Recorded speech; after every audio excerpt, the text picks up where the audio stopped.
huh? The hell is this? This is for Brody.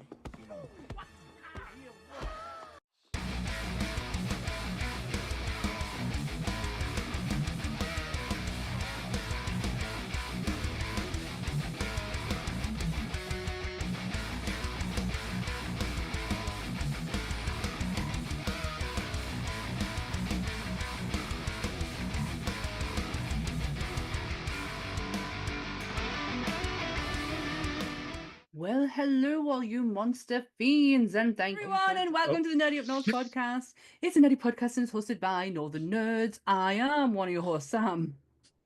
And I've just fucked up and put monsters on for a second. I pressed the wrong button.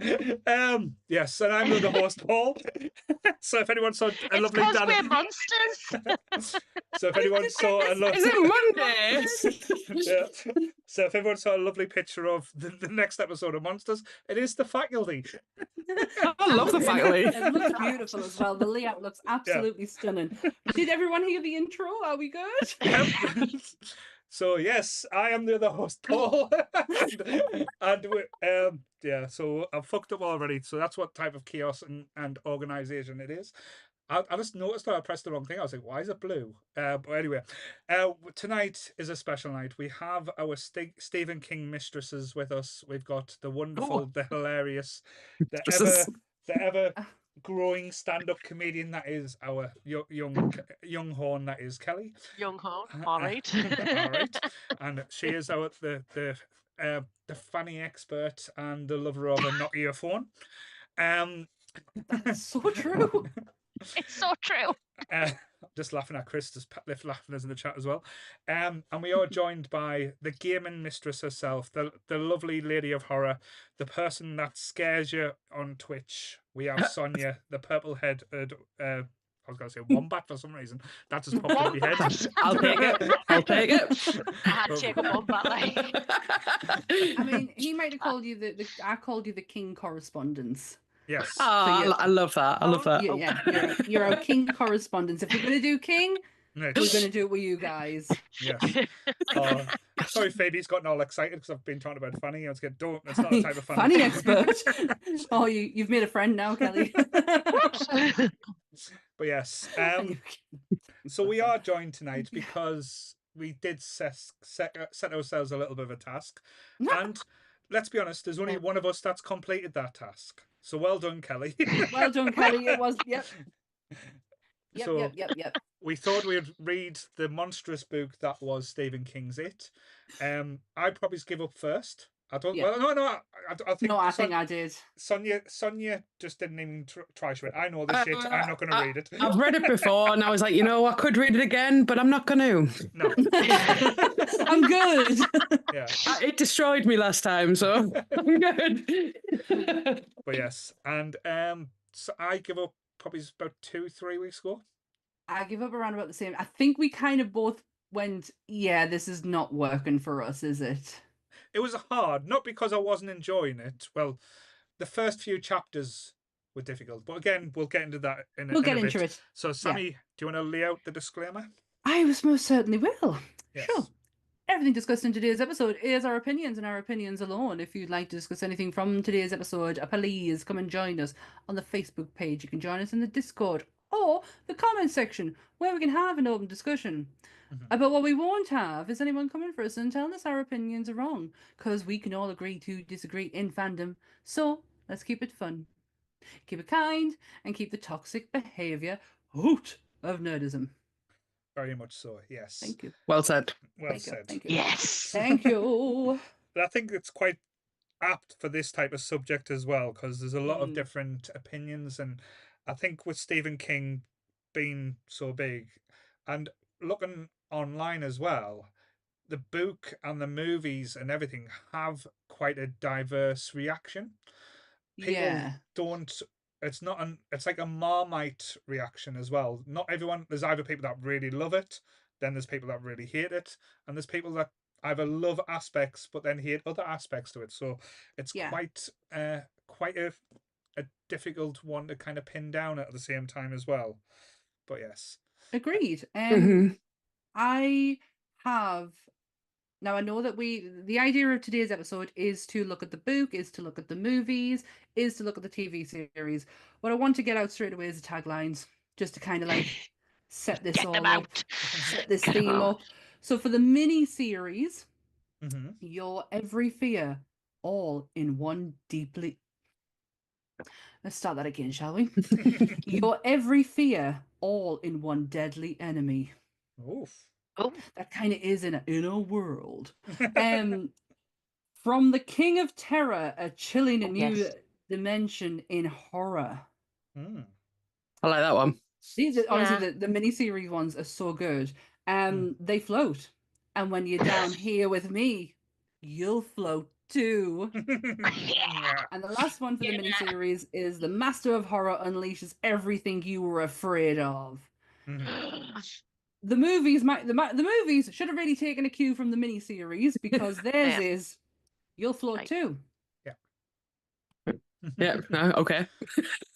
It takes Alright. many. The last one. It takes many forms. Right. Okay. That's the taglines. And? They are the two taglines for the movies. That's it. Right. For both movies, Mm. they're the taglines. Miniseries wins on taglines. To be fair, though, Definitely. the movies were sold on very sympathetic posters and images, kind of Yeah, reminiscent it from. was very visual. Mhm. Yeah. Mm. Yeah, they got Bill Skarsgård. They were like, fuck it, let's just get some guy sitting on the toilet, come up with the taglines for the movie. We've got this It takes dude. many words. forms. But yes, and I know we'll talk about like each things individually as well. What was your first foray or first like kind of like lead into the world? And not Stephen King, because that's a different question. But to yeah, That's a it, very big open question. question, isn't it? to the Pennywise the Dancing Clown. Was it the book? Was it the original show that was, I think, was showed on Sky One back in the 90s in the UK? Or was it the remake, the movies that came out? And I think it's still the second biggest horror movie of all time. Like of It's second. I thought it was first. Sixth Sense is first. I Okay. think. Sixth Sense is a good fucking movie, though. Yeah, but Mine was the TV series. Mhm. And I didn't have Sky. You'll remember this from our Simpsons podcast episode, Paul. I didn't have Sky. I was poor. So I had a sleepover at a friend's and her parents had it on VHS. And we watched the VHS. And I remember after the fact seeing really weird. I was obsessed with the film Donnie Darko. Right. And there's a scene where his mum's just sitting reading it. And I just remember thinking, you know what? Maybe it's time I read it. So I bought it and I read it. So I did TV, then books, then the film. Very cool. Cool. What about you, Kelly? I was Tim Curry was always my Pennywise, and I had a bit of a crush on him. I didn't get why he was scary. I can understand that to a degree. Because I just Can loved. I get Adam to come on the things here? Has he been dressed up as a clown anytime? He did get dressed up as a clown one Halloween. He was shit the clown, and I was shit. I've lost my skin because I was wearing a jumpsuit that was just muscles. Amazing. Yeah, but yeah. So I've always had a bit of a thing for what Tim Curry. Even when he's in the Muppets Treasure Island, I'm like, wow, Hey, look at you, I mate. get What- that. you know. And it's just the fact that he can be so as a clown harrowing. Yet, like, he's got that charisma, he's got that spark, you know what I mean? Because it's just, I will hero worship Tim Curry down at the ground. But yeah, as a kid, it was one of those things where it was on a VHS. I wasn't meant to watch it. Nath was in, put it on, I watched it, and I was like, oh my God, loved it. Absolutely loved it. And obviously, like, kind of recognized some of the kids in it as well, because you've got like Jonathan Brandis and stuff like that. Yeah. And I remember there was a poster on my sister's wall of him. So it was very like of the 90s. I read the book about 10 years ago. Right. And I think in one of our previous Stephen King episodes, I mentioned that I'd start reading it and there was a fucking balloon in the yard. Oh yeah, you sent the picture. Fucking balloon in the yard. It was like, I'm gonna float. I'm gonna float. But so I read it then, and then I've watched the more recent films recently. But I have actually re-listened to it, which was 44 hours long. Yeah. And it Wow. has and it has hit home. It has hit differently from the first time that I read it. There was a lot of things where I was just like, I can't fucking remember this. But then again, it is an absolute tome of a book. It's huge. It's a whopper. And I think that's quite interesting as well, because like I've read the book. It's like invisible, son. Invisible, you can see how big it is. That's a big fucking book. Because I remember like reading it when I was at school. Because again, being a weird 80s kid and the 90s, and seeing the marketing for it, that like the because a lot of people have arguments in, is it a TV is it a TV show, is it a movie? It's like a made for TV special. I think that's probably the best way to describe it. But I'll talk about that in a second. So I'm interested, Sammy, what was your first like iteration? It wasn't that long ago. Right. Actually, I've never been interested in Pennywise. It didn't really float my boat. I just Stephen King's always been kind of a bit of an enigma to us. I think I've went over this when we did The Shining. The Shining was the first Stephen King book that I read, and that was only last year, because every time I've gone to pick it up, I've just I didn't quite get him. So my first time being introduced to it on TV was in 2013. Right. My memory serves me right. I was definitely living in my flat, so it must have been around about that time. And Ant says, "Have you seen it?" And I says, "I've never seen it," which is, normal conversation for me. Like, have you seen it? No. So we sat and watched it, and I was just kind of, okay, this has some levels. This is quite like layered, like, yeah. And I've tried since 2013 to read the book, unsuccessly each time. Even on this occasion, when Paul set me the challenge, I give up. And for no other reason than I've read King since The Shining. I have done The Shining, Doctor Sleep, Pet Sematary, The Green Mile, and then I jumped straight into it, and it's been one after the other. And I felt such a disconnect between King's writing in it than I did in all of the rest of them. I knew who I was reading in the rest of and the other ones. I could feel that Stephen King vibe, and I completely got such a disconnect when I picked this book up that I actually started to hate it. That's However, fascinating. I have kind of persevered, because when I've been writing my notes for this, I'm kind of like, let's just go back to the book. Let's get, and I do keep trying to give it another try. I am now past all the difficult parts of the beginning. I'm in with the kid, like I'm the kids. For me, it's when I got to Ben Hanscom and his stories.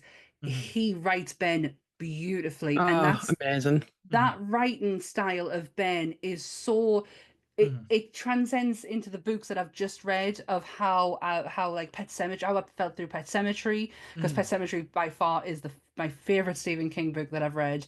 And yeah, then I was like, if I can get this from him, then maybe I can stick with Ben and it'll be okay. So I am halfway through. I'm like, I'm like pedaling through. Stick with it. Stick with it. Yeah. I'm gonna, because I can't not now.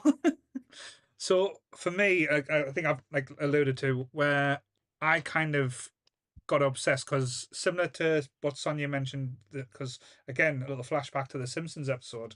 My grandparents used to, because I didn't have Sky, but they used to live in a flat where, like, for like, if there was a flat and someone had Sky, so for some reason everyone in the kind of building had Sky, and it was such a like, it was so 90s and stuff what to do. So they used to record the Simpsons every week, every Sunday, and WWE on a Saturday, and it used to get a videotape. When my dad used to go and see me nana and granddad, I used to get a videotape with what they recorded, and I'm watching one of the Simpsons episodes was like, coming next week, a Stephen King adaptation. Pennywise the Dancing Clown is come to your screen. You saw like beep beep Richie, and I was like, what the fuck is this? And kind of like the advertisement, like the trailers for it was kind of engrossed. It was proper 90s style adverts as well, so very much Sky TV. So I was like, right, I'm gonna have to watch that. So I begged my dad to ask my grandparents to tape it for us, because it was over 2 nights. It was on a Sunday and a Monday night, so the second part was on the Monday. I don't think they were too happy about it because of the subject matter and stuff. And I think at the time I was very much below the threshold of the youth, shall we say? And watching it, it literally was one of the scariest things I've seen. Like, I would put this up with Jaws as the thing that's freaked me as a kid, because Jaws is the scariest movie you will ever see as a child. I don't care what you say. That'll torment you and make you not go in the water. So I watched that, and I was obsessed with the first half, and I think like when we're getting to the conversation, like the second half, it it takes it away. And again, they make the joke in this movie as well, because like I say, the Billy character is kind of like the Stephen King. He doesn't know how to finish the story, and it's kind of like that's where this kind of always struggles with. So watch that, and then I moved on to the book, and I read the book, and I don't think I understood a lot of the complexity in the book as a child. I kind of just like glossed over a certain lot of stuff and just went, oh, this is the bit I remember from the TV show. This is what I'm enjoying. And then tried to read it. And again, as you said, the first few chapters, because well, like I say, we'll try and discuss the book a little bit now. The first few chapters are such a slog, and a book shouldn't be like that at the start. And again, I know I kept on having to remind myself of the language and the tone, terms, and stuff that was used in the book, and especially in the audio, was quite ferocious to hear. It was like, it's very much of the time. It's not now. It, like say, it was wrote back when, and it was based in a time and in a place in America where that kind of language and stuff would have been commonplace. And I was like, but I think, not saying being soft or more sensible, it's like knowing now, it's kind of like, oh, it shouldn't have been so intense or so used so with, like, I'm not saying it wasn't used without care, because he probably did put it in for an effect and for a reaction, but it probably had the opposite reaction to me, where I was kind of like, this is kind of stopping me from moving past these parts. And I know the first chapter in the book is basically, when you watch the remake now, it's kind of like the first start of the second film, and it's just so brutal. And the way he writes it as well, because King always does detail, and he does detail well, to the point where you feel every little thing. And it was like, oh god, this was harrowing to read, but it was at the point where it wasn't comfortable at the same time. And I don't know if that was just my feeling towards it, or if anyone felt the same. I completely get what you mean. It's intentional though, isn't it? Yeah. Like I'm gonna jump. I don't want to jump straight into themes, because you know what I'm like. I'm terrible. Go on, do it. I feel like we're meant to see Pennywise as the big bad, right? But like the people of the town are just as fucking bad. Like, that's the whole point: is they are evil, horrible people. The bullies aren't just bullies; they're murderers. Like, it's the worst of the worst in this tiny society, and I think that's reflected in the language used. It's not Stephen's language; it's the language of the people. It's, I mean, if you were a kid in that society, what fucking chance have you got? No. Do you know what I mean? Yeah.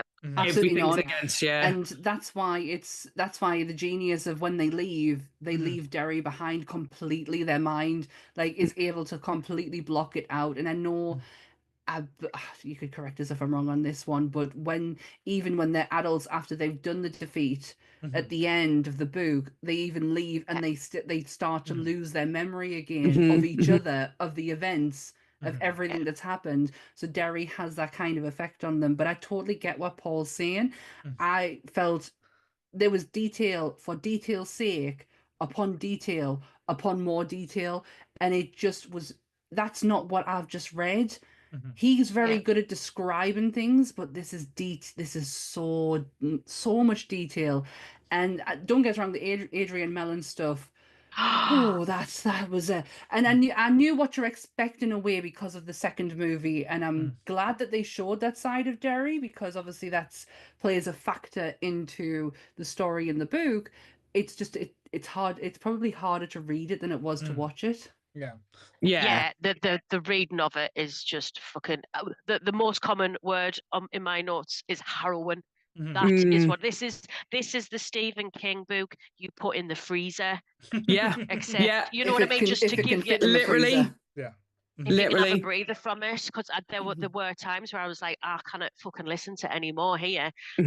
But what I just find so striking is that a lot of the stuff, what we've said, is quite dated. The slang, the racist slang that's used in the excerpts from the 50s in the books just make you cringe. Richie's voices, you know, but you just think, yeah, that is something of the time. A little bit cringy, wants to make me peel off my skin and eat it, but you know, we'll just understand that it's the 50s. You know, that's what he is being true by what words used to be used. But what gets me is the fact that this homophobic hate crime happened in the 80s. It's not out of place now. No. Yeah. There's a lot of, you know what I mean? A lot of things that aren't either.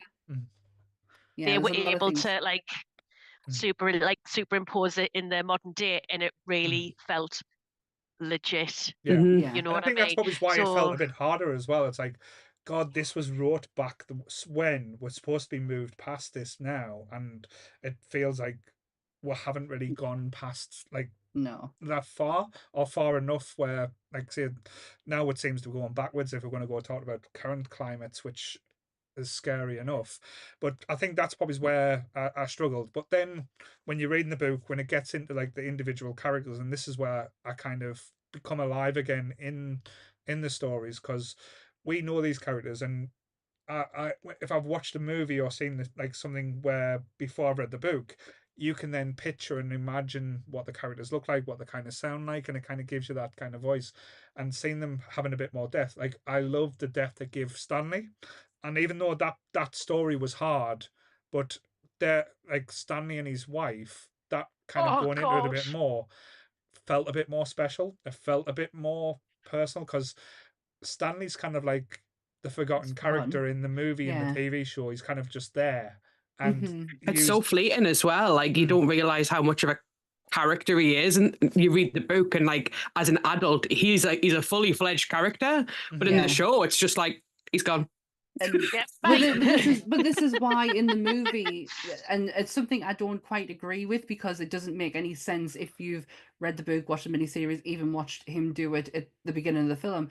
The letter at the end is a way of giving Stanley his side of things, because he doesn't get a chance to have his own chapter within the movie, even though reality is he would never have been able to write that letter. He got the phone call, he went to the bathroom, he did what he did. He didn't have a chance in between that time to go and do them letters. But I like the idea that they give Stanley that explanation, that part, because I did go back, Kelly, on when we sat and talked about it, I did go back and read his wife's chapter again.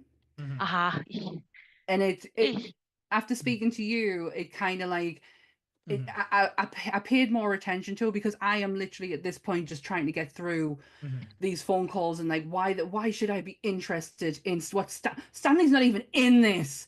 But yeah, it was nice to see, you know, to know Stanley as the adult that he did turn out to be, and the life that he was leaving behind.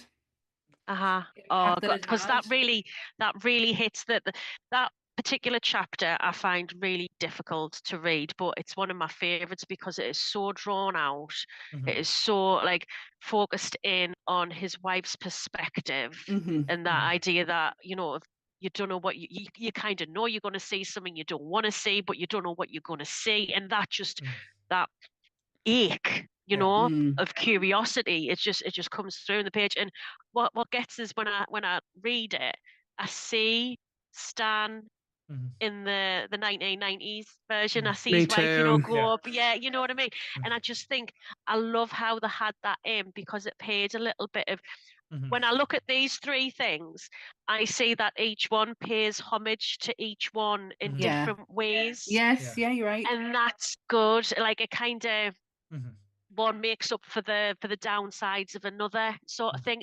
I wouldn't kind of say, well, I just fucking love the book, like I didn't want to watch the film, like I like them for what they are. It's almost like a and rainbow, together. isn't it? Like they all like kind of like a spectrum. Yes, I like appreciate each that. one. Yeah, in I different actually, ways. I've been watching a couple of videos today, and a few of them have been like, which is better, the original or the film? They've not mentioned the books, any of them. But after like watching one or two, I was like, why is this even a discussion? Like, it shouldn't be which is better. It should be which bits are adapted best. And I think both have different elements adapted better. Yeah. 100%. Spot on. I'm like, say that was the conversation I was going to have a bit later as well. I'm glad you brought that up. No, it's perfect. It just means it means we're on the same wavelength, though. That's as well. That's what gets us excited. But again, just going about like the book side of it and talking about the characters. What I enjoyed about the book, and I don't think there's any way you could have done it unless you did like a full like a 22 episode season. Like it gives all the backstories of not just the left Derry and the got successful. It gives you the journey that they went on, like Stanley joining a practice, how the family thought, he's a nobody, didn't want his wife to think, she believed in him, he worked his way up, and it's not just the left Derry become successful, they all busted their asses and worked hard. It's like Ben went away and designed like these buildings, and people think these buildings are not gonna work. They built them and they got awards and become like award-winning buildings and BBC. stuff. Like he did the BBC building. He did the Beeb. The Beeb. He did the BBC. Yeah, and like the Beverly Marshall story, how she left, she become like a fashion designer and start getting into like clothing, and then met other half, I don't even want to call it the partner, other half who saw her potential, took advantage of that potential and growed. That elements was in the book. I was like, this is like the meat on the bone that I'm enjoying, that you can only get from a book. Because if you try to do this in a film, like at the moment, it's a 4-hour film anyway with 2 parts. If you try to do that, it's going to be a 6-hour, like Slogfest, a Snyder verse type thing for the Pennywise. Which again, I know we got, as I said, the elements to it where we got the 2-parter or the TV special. I think if you were going to do this accurate, or where everyone's going to, like, everyone who's a fan of the book, to be happy with what they're seeing, they're going to have to do like an 8-episode or a 12-episode TV special where it's like one season and done. Where you get everything in, because it's so rich and the sort of thing. One thing I did want to ask before we talk about like the movies and stuff, I still to this day don't understand it, and I was talking to Sammy before. What the fuck's the deal with the turtle? Please, someone explain it. Was the someone explain the I can explain it sort of. It's part of macroverse. It's part of the macroverse, because it's all connected, right? So it's like it's linked to the Dark Tower, and it's like the original. I can't remember what it's called, the oldest being. It's like Matern or something like that. Created both Pennywise as we know it and the turtle, and one was benevolence and one was creation and one was sort of evil and destruction. Both existed together. Pennywise managed to sort of splurge through, because the universe was born through sickness. Basically, I think the turtle spewed us up. Right. Nice. And didn't he landed managed to sneak through it. Yeah. So he's like, so the turtle is only briefly mentioned in the book though, and I think I remember when I read the book, I was like, did that just say turtle? Just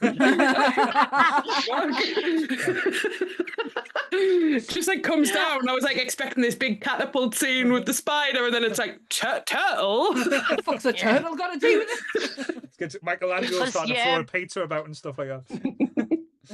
Because there's a bit where because Bill has like a conversation with the turtle when he does the ritual of Chud as a child, and the turtle says, you need to make sure you've killed it, mind, and he doesn't. Yeah.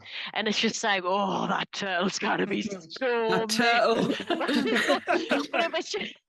A fucking turtle. But what I liked in it was in the film there, the most recent film, when Ben's in the school, there's a turtle, and I'm like, "What?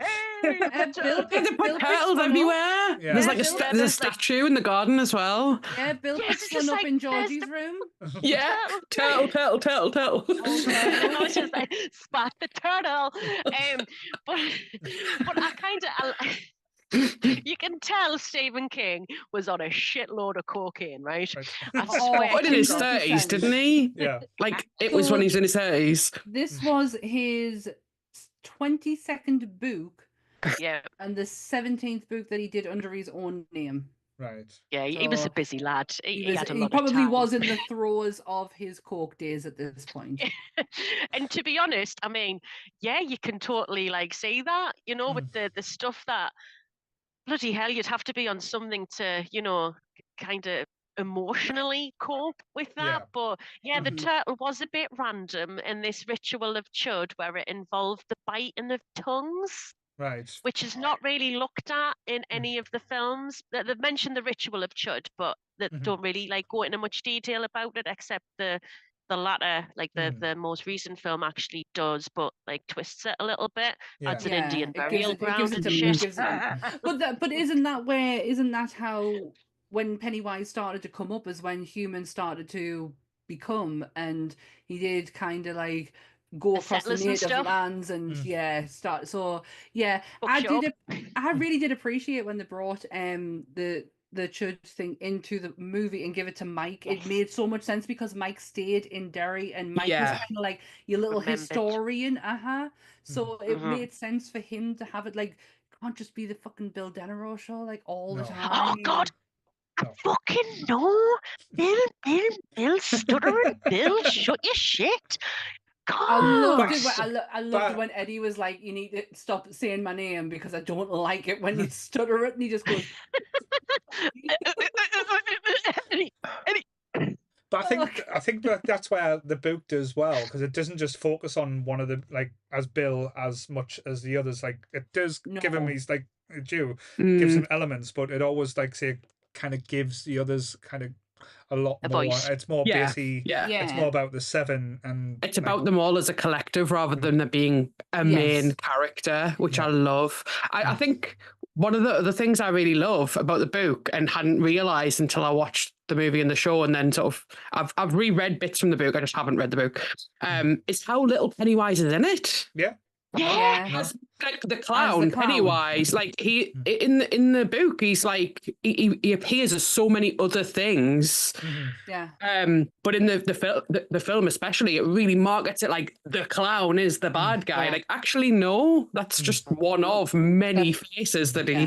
he shows. Showcases. Yeah. Tell you what, the most scary fucking face is to me, the fucking leeches in the Right. fridge. Right. Yeah. Right? look at that face." That's a face I didn't want to fucking see. Leeches in the fridge. Leeches. If you know, you know. And I know you know, Sonia. I know you know. But Didn't try and friggin' film that. Jesus. Harrowing. Harrowing. Yeah. So I've got something to look forward to. Then is what you're saying. There's definitely bits in the book Patrick that I'm glad aren't in the shows and the film.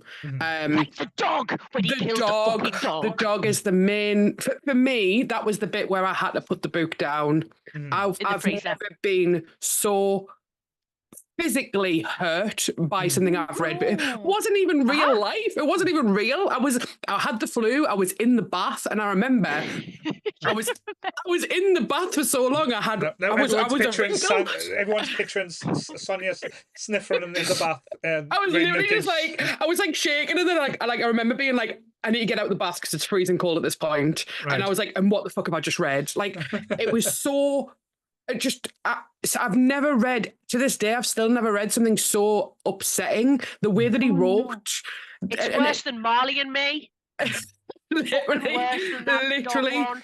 Literally, and there's some fucked up shit in the book, and there is in the film, the show as well. But that I don't know what it was about that particular scene. Just really gets us. It's a not real person with an animal. It's not a supernatural being. It's a real person. It's a person doing that. Real. Yeah. Yeah, I totally understand that. I'm not looking forward to that bit. I'm not going to lie. You're going to have to tell us what chapter it is so I can prepare myself. Oh, it's like the second half of the book. For sure. So it's interesting though you're talking about things that was mentioned in the book that was not in anything that was seen. So this book is one of the more controversial of Stephen King's for a lot of different reasons, and there is I wonder why. And there is a part of the book that is infamous for not in the right ways. I understand what he was going for, why he was looking to put this in. I would have done it in a different way. 100%. Could have done it 100% totally different. But 100% agree with it. But what did you think of the orgy scene, shall we say, in the chapter? Right. Here's the thing, right? Here's the thing. Yeah. It's fucking vile, right? Stephen, what are you doing? Right.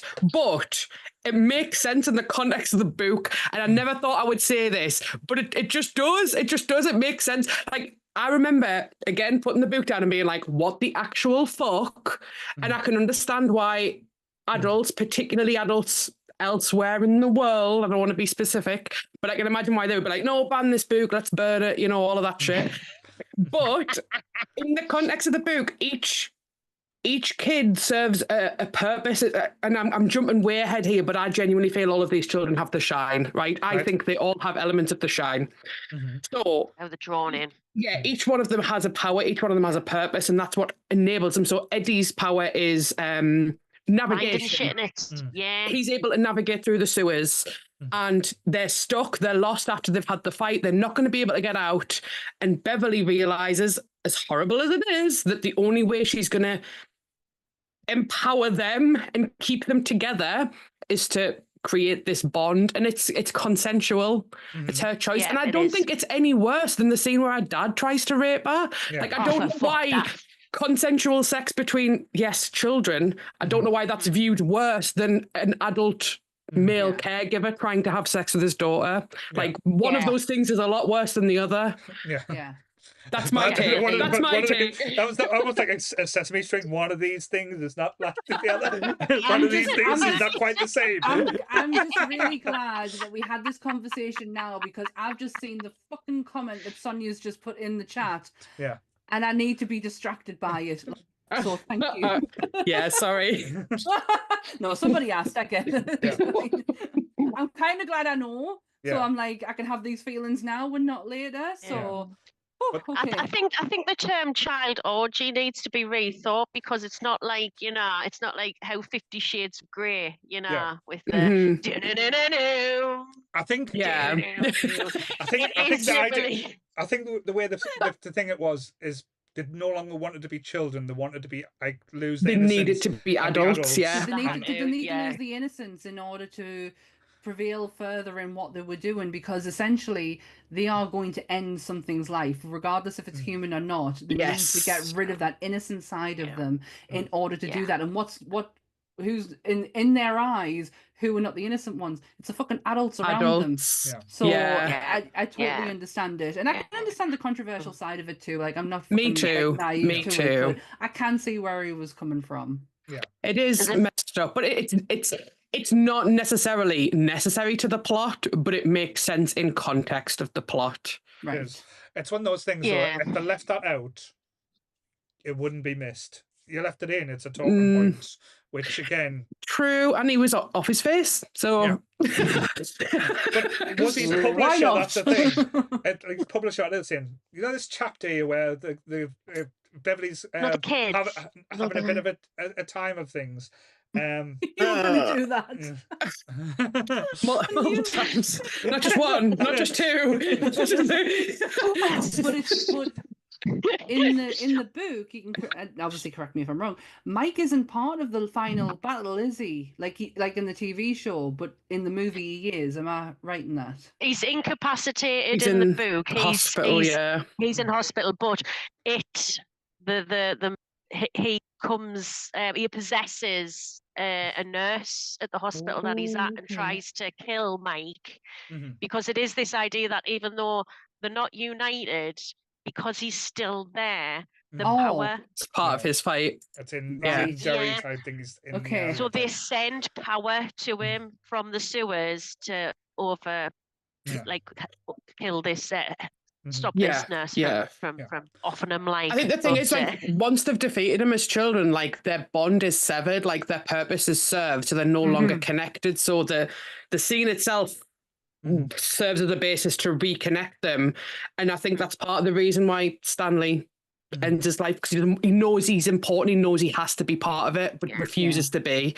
But then also why that scene in the hospital is necessary as well, because that bond is formed again. It's connected, whether they're all together or not.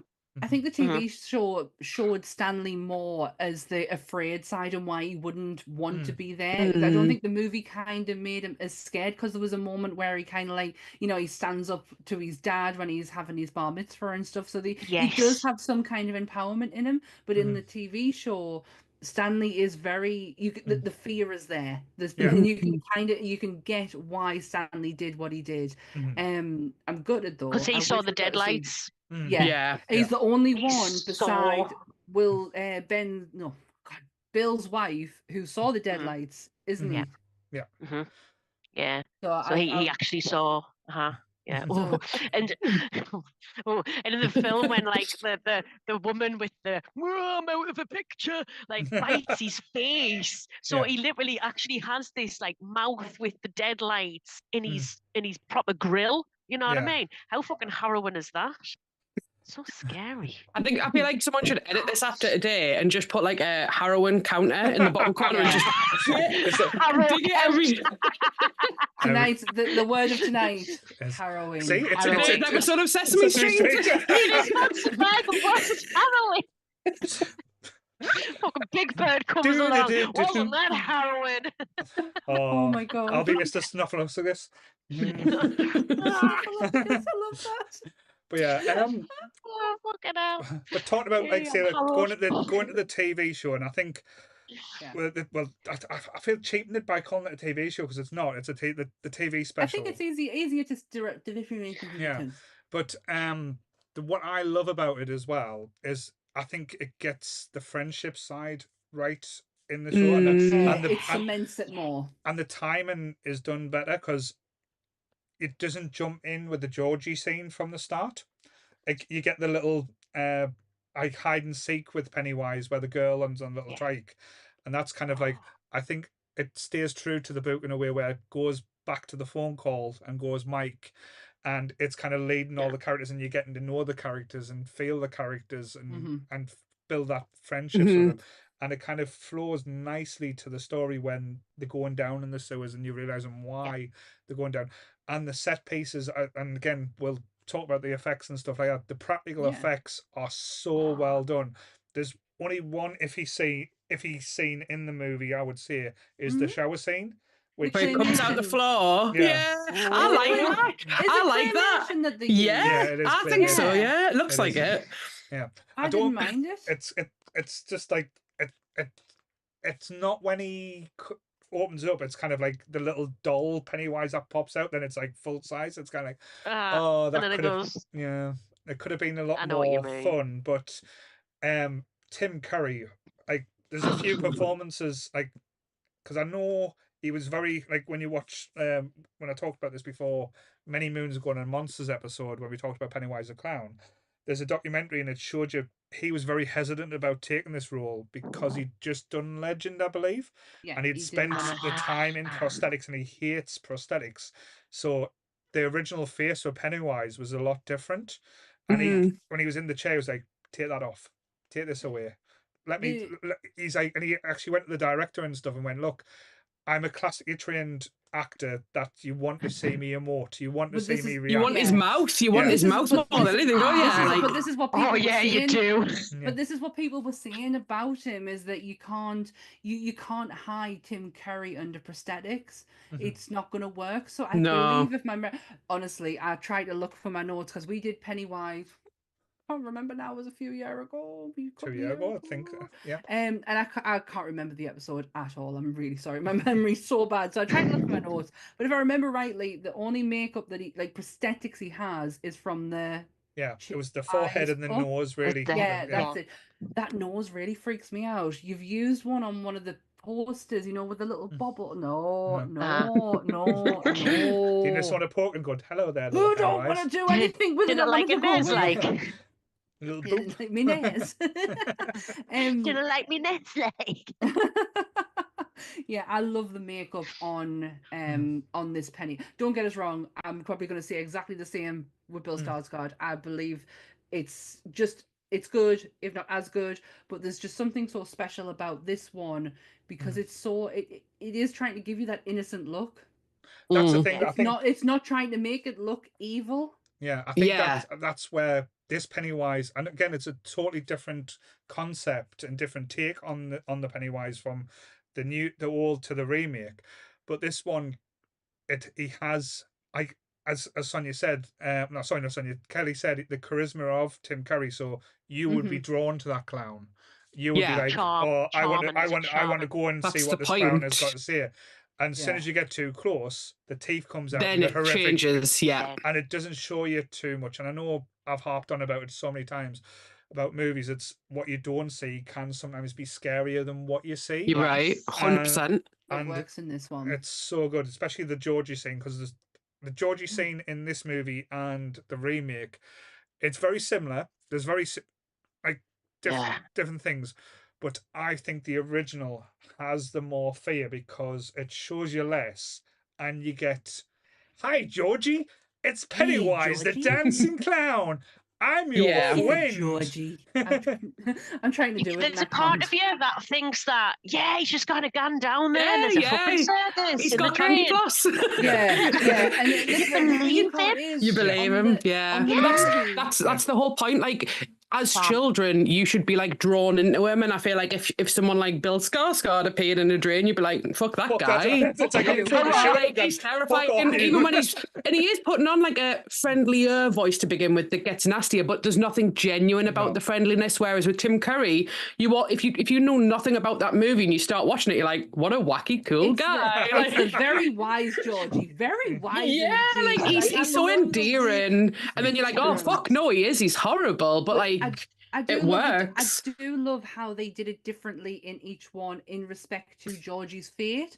So in the miniseries and in the book, Georgie is found, Georgie is buried. They know very well that Georgie's dead.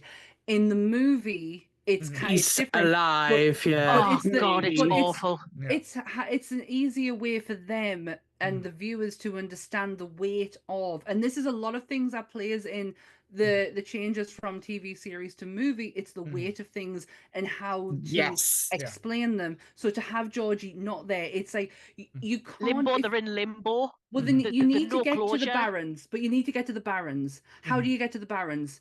Because they don't in the movie, they don't go down there. In the TV show, they're down there all the time, but in the movie, they're not down there. So to get Billy to the Barrens, it has to be the weight of Georgie missing and him having to go down there. He believes that he's been, through the sewers and he's gone down there. So I think that's fab. Really I like they put I preferred the way the shows did it, right? And I don't know if Paul will agree with us on this because I think he's the only other person I know that loves this film as much as I do. But there's a scene in the miniseries where you see the weight of the loss on Bill and the way that his parents interact with him really reminds me. That big scene is just. But it reminds us of Stand By Me. And I don't know if you get that same vibe. But his brother being dead and the parents being... The parents being sort of animosity. The animosity is just like huge. It's like, oh, we've lost our only kid. You no longer matter. And it's like that horrible sense of like loss is so strong. It's almost like I watching it back, I said it was totally Stand By Me vibes. It was almost like I was waiting for him to say it should have been you. It should have been you, That was kind of like the beats, but that, because it's, again, comparing the two scenes, they did it in very different ways, but they tried to convey the loss in a different way. They did the one in the modern one in a very modern way, where it was kind of like Bill was trying to show his dad, say, look, this is what could have happened. And it was like, just let it go, son. Georgie's dead. We need to move on. Where in the TV show, the parents didn't want to move on. That they wanted that room to be like a museum to Georgie. It was like they were forever going to be in that time capsule of waiting for Georgie to come home. No, that, and again, I think that was very much of the time of like, say, I know this was based in the 80s, but late 70s, early 80s, that was what a family would have reacted to, like a kind of a tragedy, because they didn't have support workers or emotional people to kind of do. They would have like not tried to move on. So I thought that was quite interesting. But as you said, the first part one of the miniseries had so many vibes to Stand By Me. Just as you said, the build up of the friendships, to how the kids interacted with each other. It was always going to win when you've got Richie Tozer, or Seth Green as Richie Tozer, because that casting just was made for brilliant. I think.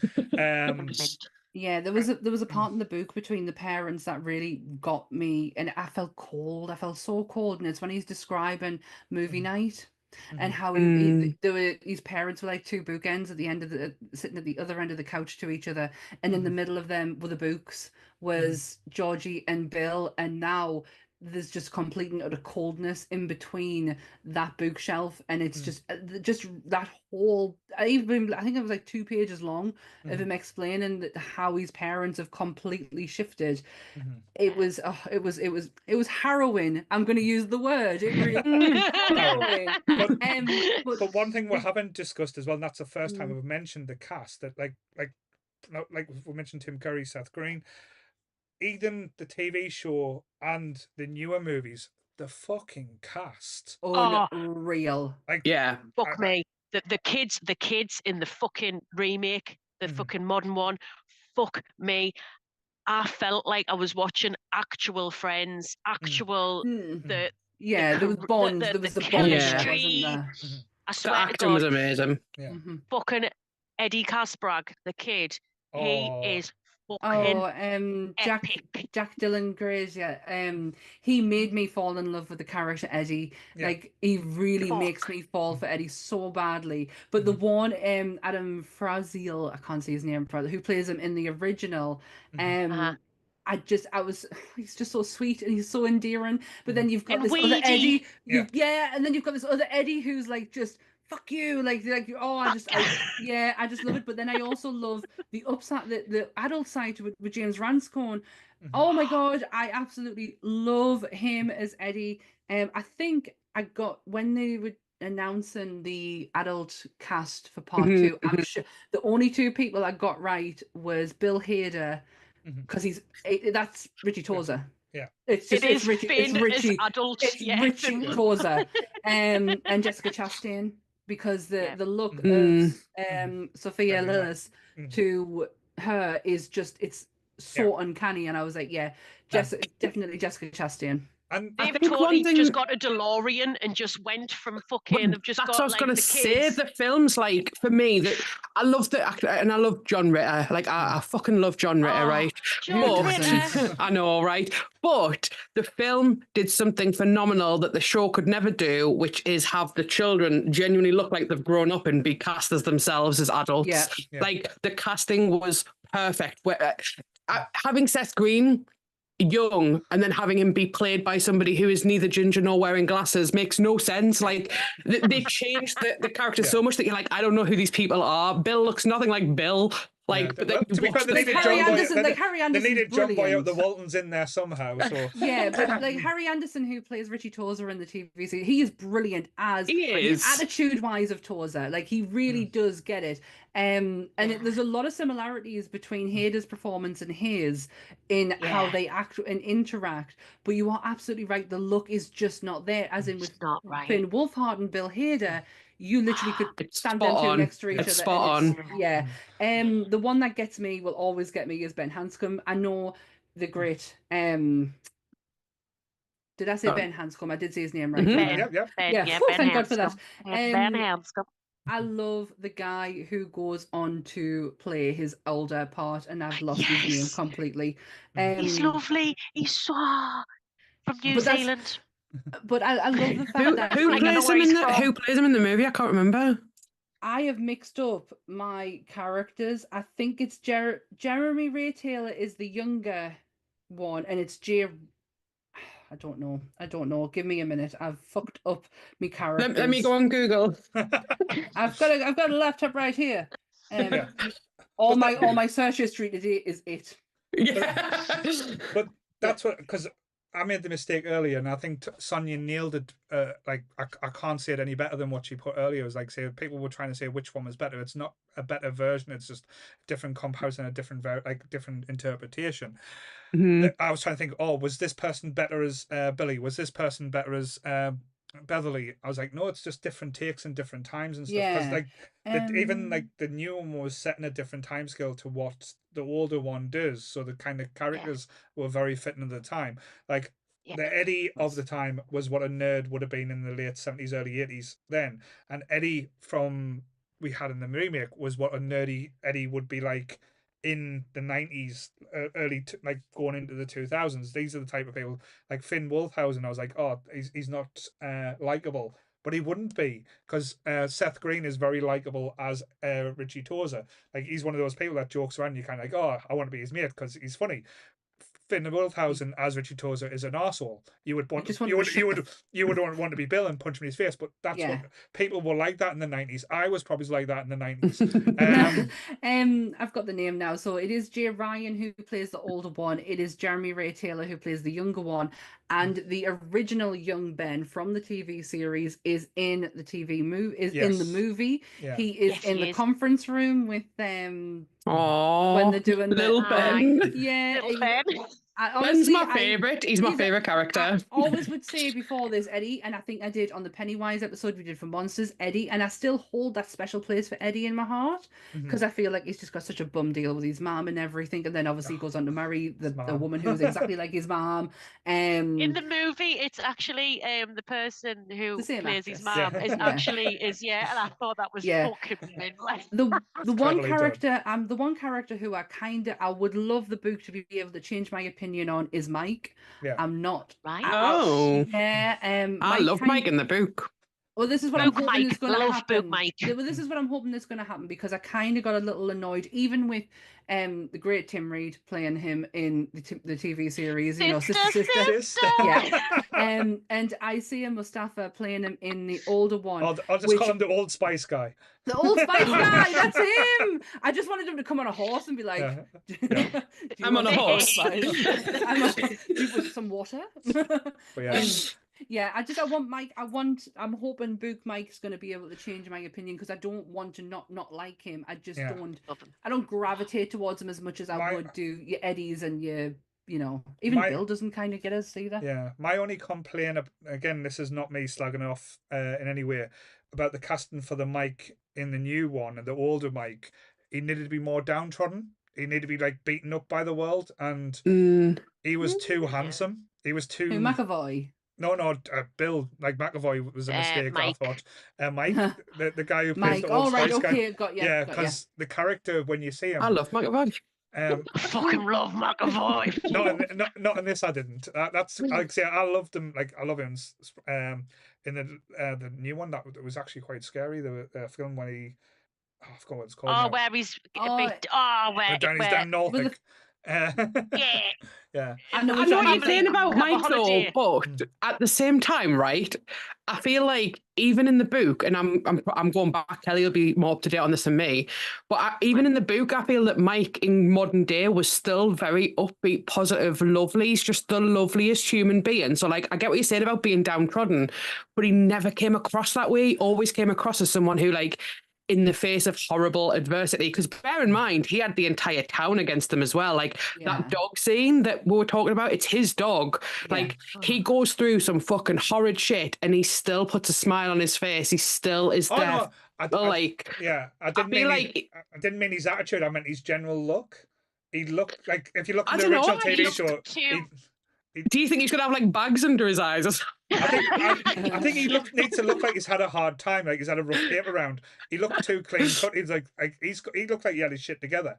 He clearly didn't, because he was living on top of a museum and stealing shit from the Native American burial grounds and stuff like that. But he was lying to his friends. He was put forward as a fucking liar, and I didn't like that. That he tricked them. That it was like, and the way they reacted to the trick, and he was like, as if yous wouldn't have come if I hadn't.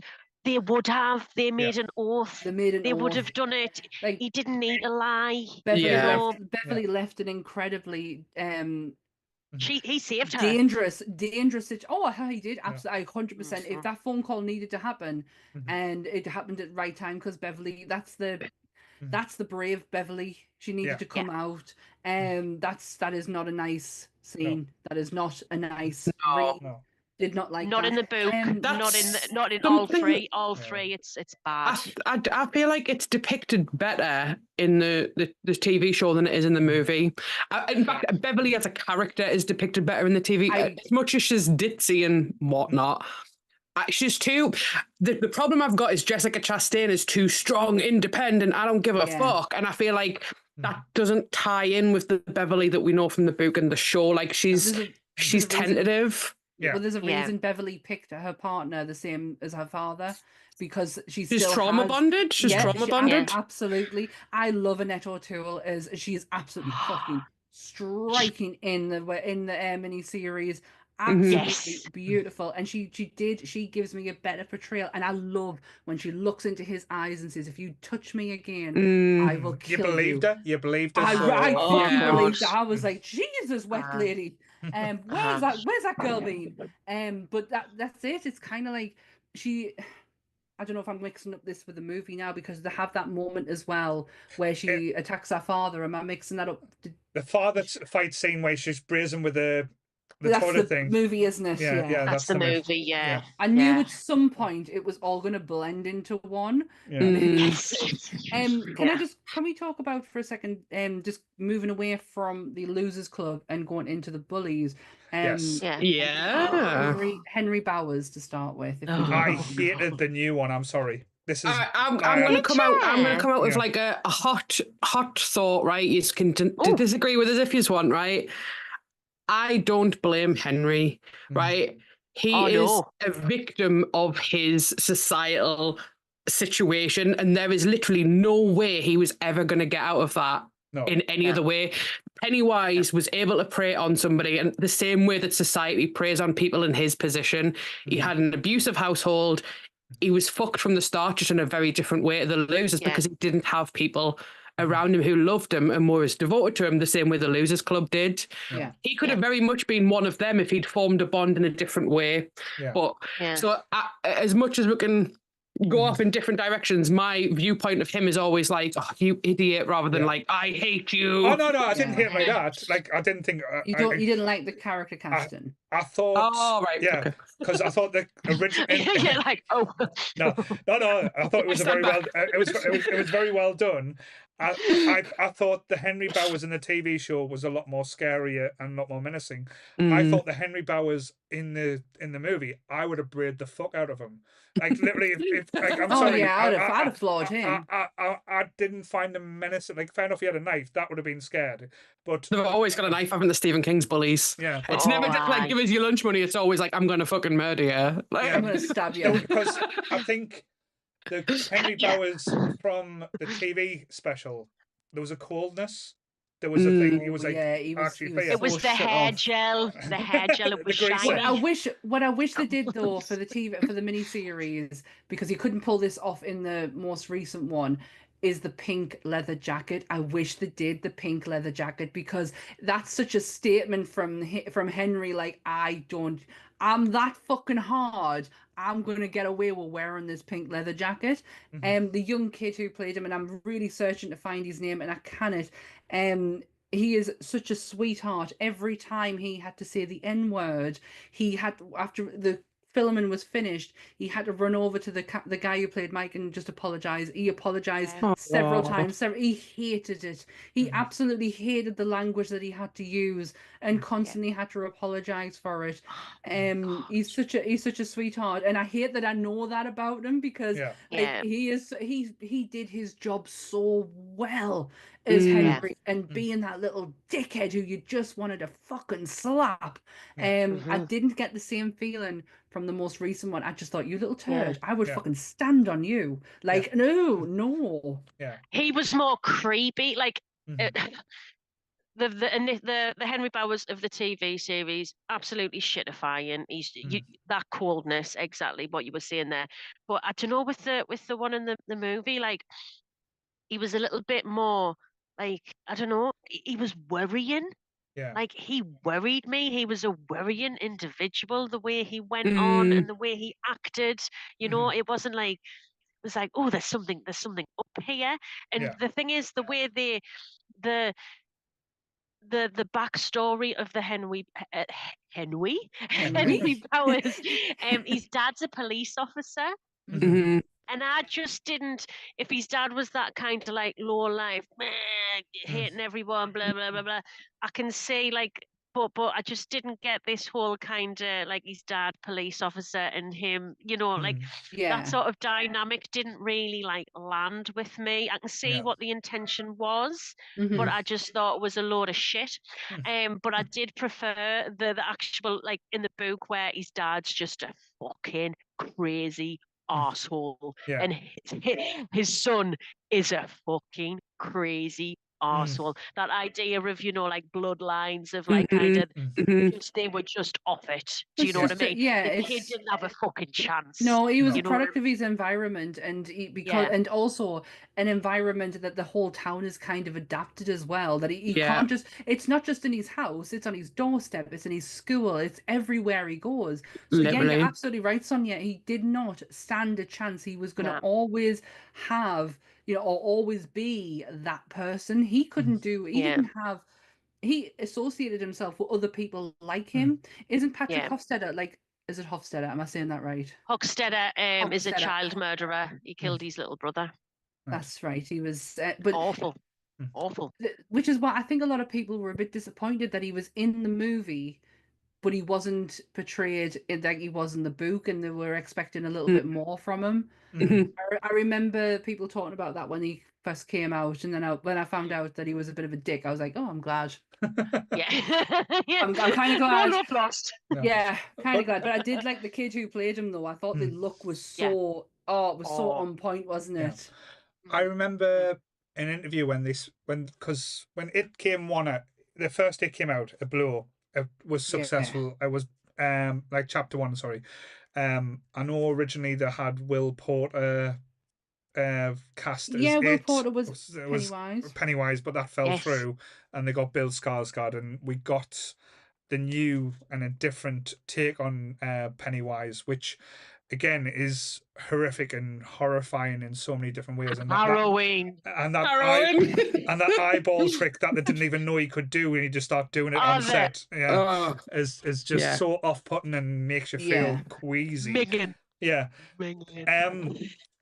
I remember Kevin Smith having an interview with the director of the film. I can't remember the name of the director. Andy Machete. And he was asking the question: so you've just had a really successful chapter 1, so chapter 2, what should we expect? And he was saying, also Kevin Smith is a very much a big runtime person, so he thinks stories should, like, he can tell a story, it shouldn't go over the top or go thing. So most of his movies around 90 minutes, and that's where he says he's good. So he asked the question, he says, what's your runtime for it part 2? And he said, like, over 2 hours. And Kevin Smith stopped and went, you're going to tell it in part 2? Well, he went, yeah, I can't leave anything out. And he was good. Okay, because Kevin Smith's a big believer in not shitting on other people's work and things. He's good, if you're going to tell a story and over that length of time, you've got to, like, get someone else to watch it, not you watch it, because you're only going to see, like, oh, this needs to have that and that needs to have that. I think this movie, especially part 2, falls down in the editing process, Yeah. because no one was telling the director, "Oh, this is too much," or "We're adding too many things here. There's too many elements." Because I kind of felt like in part two, chapter one, when I've watched it back yesterday, I can see it still needs, like, say, Very like, disjointed. disjointed. It felt a lot of it was rushed, and then a lot of it was taking too much time in certain areas. Where chapter two, if you chopped out, I know, like, say 45 minutes, and taken out a lot of the flashback scenes that weren't needed because we've already been there, because we spent so long in, because what the TV show did well was blended the adults and kids in one, where chapter one is just the kids. We've spent with the kids, so in my eyes, chapter two should have just been adults, and it spent I too like long that. going. I like them trying to do that, but yeah, I totally see where you're coming from with, like, the thing is, I think some of the flashbacks may have been needed to really hit home the fact that they're remembering, because they don't remember. I think because they've done the first film all kids and the second film all, well, they should have tried that. It's impossible. How can you get across a person regaining memory without having to use that kind of dual sort of narrative? But could they not have done that in the first one as well, Yeah, and not just have it all as the kids and have Do a you know mixture what, though? of the two? I don't know how you guys feel, but I care more about the kids. I'm interested more in the kids. Their stories more interested. As soon as they become adults, I'm like, all right, I care less about you now. And I feel like the reason the show and the book are more effective is because you get these chapters and these full stories of the kids, and you're like, okay, I've just had a really boring scene where, you know, they've gone for Chinese while pop music plays in the background, but it gets intertwined with these lovely memories of the kids bonding. The reason the film doesn't hold as much weight for as part two is because I'm not seeing as much of what I want to see, which is them as kids.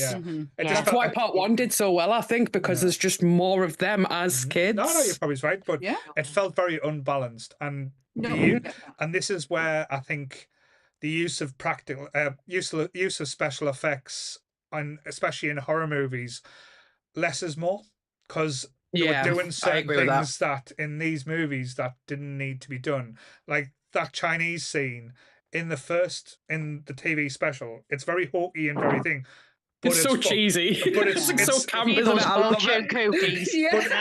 But it is quite scary. And then, like I say, in this one, you get to the degree where then there's oozing toxic sludge coming out, and it's like, okay, I'm not invested anymore. I am lost. I have been taken out. And then again, there's bits where Pennywise is attacking them. There's like arms coming out, and there's 15 million arms coming around. It's like, the baby hands, baby hands. It's like, I like in the miniseries one, on that scene when each of theirs is a fear that is represented in the book. The bird, for instance, the eye, Richie's scared of, has a fear of eyes, and so everything kind of has like a meaning to them. There is such a disconnect on the movie side, because it's just, let's scare for scare's sake.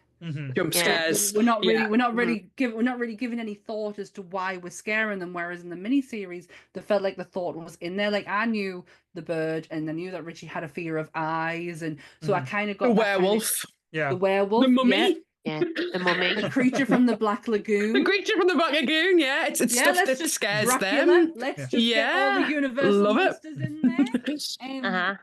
Can I just You're right. I just want to go and have a look on Andy Machetti's Wikipedia page, and something caught my eye that made me kind of chuckle inside. In 1996, he was the set production assistant on Evita. All right. I just wanted to get that out there. Oh, well. I was just trying to look because I remember this. I remember it has been in the works for some time before we got there. Andy Muschietti was the original director, but it wasn't the original team that went on to do the movie that we get now. So Will Poulter is attached to that. The only reason that you have Finn Wolfhard in this one in there is because he is an original contract from the first one, which they kind of couldn't get rid of, so they used it in this one. Oh well. So there's a few out of them but a lot of them changed, and obviously Bill Skarsgård gets the title role, and Will Poulter disappears. I like Will Poulter. I would have been so interested to see how they did. Pennywise. Because I think you would get a lot of the. I think you would have kind of channeled a lot of the Tim Curry. But that's the thing. Did you know that they considered Tilda Swinton for a really long time for it? Yeah. Really? No, that's amazing. I think she would have been fucking phenomenal because she does androgynous so well as well. She was such a chameleon, like she would have been. I think Tilda Swinton would have been fucking brilliant as Pennywise. Unreal. Well, Pennywise is technically a woman. Yeah. The eggs. The eggs. They realise at the end when the whole spider, if the spider is the true form and the true form lays eggs, it's a woman. So the woman. To be fair, fucking snakes with tits right here. Didn't they say that the basically Pennywise and Mary Poppins are the same creatures or something like that? They are. Yeah. 100%. Same planet. There's a few things I've heard a few like weird stuff about, and it'll probably come back to my head soon, like the conspiracy theories when it comes down to this movie and this universe. Yeah. Oh no, I was going to say something else. I've totally forgotten. Never mind. Continue. Sorry. Continue. I'm still taken back by the whole Tilda Swinton thing. And that would have been fucking mint, that. And also that Peter Bogdanovich is actually in this movie. That just blows my fucking mind. So we'll have a discussion now as well, because the ending for the TV show, the ending to the movie, are done so widely different apart. How did you feel? Like, because it's a difficult one to land, because the book ending's not great. Can I ask what the book ending is, if you don't mind? Right, okay. Reminders. Kelly's got to shine now. I'm going to get my book out. I am going to disagree with you because I fucking love the book ending. I want to know what the book ending is, Kelly, though. I don't know it. Well, can I just what I need to get a picture, Kelly. I'll get me Bob Ross on. So we've got a happy little squirrel here, just down by the barrens next to this dead child. Anyway, so while the fucking basically fighting it, which is majorly between Billy Boy and was it Richie? Yeah, they're kind of like fighting. What was it? Oh God, I've lost me shit now. No, I haven't. While this is going on in Derry, Derry's dying.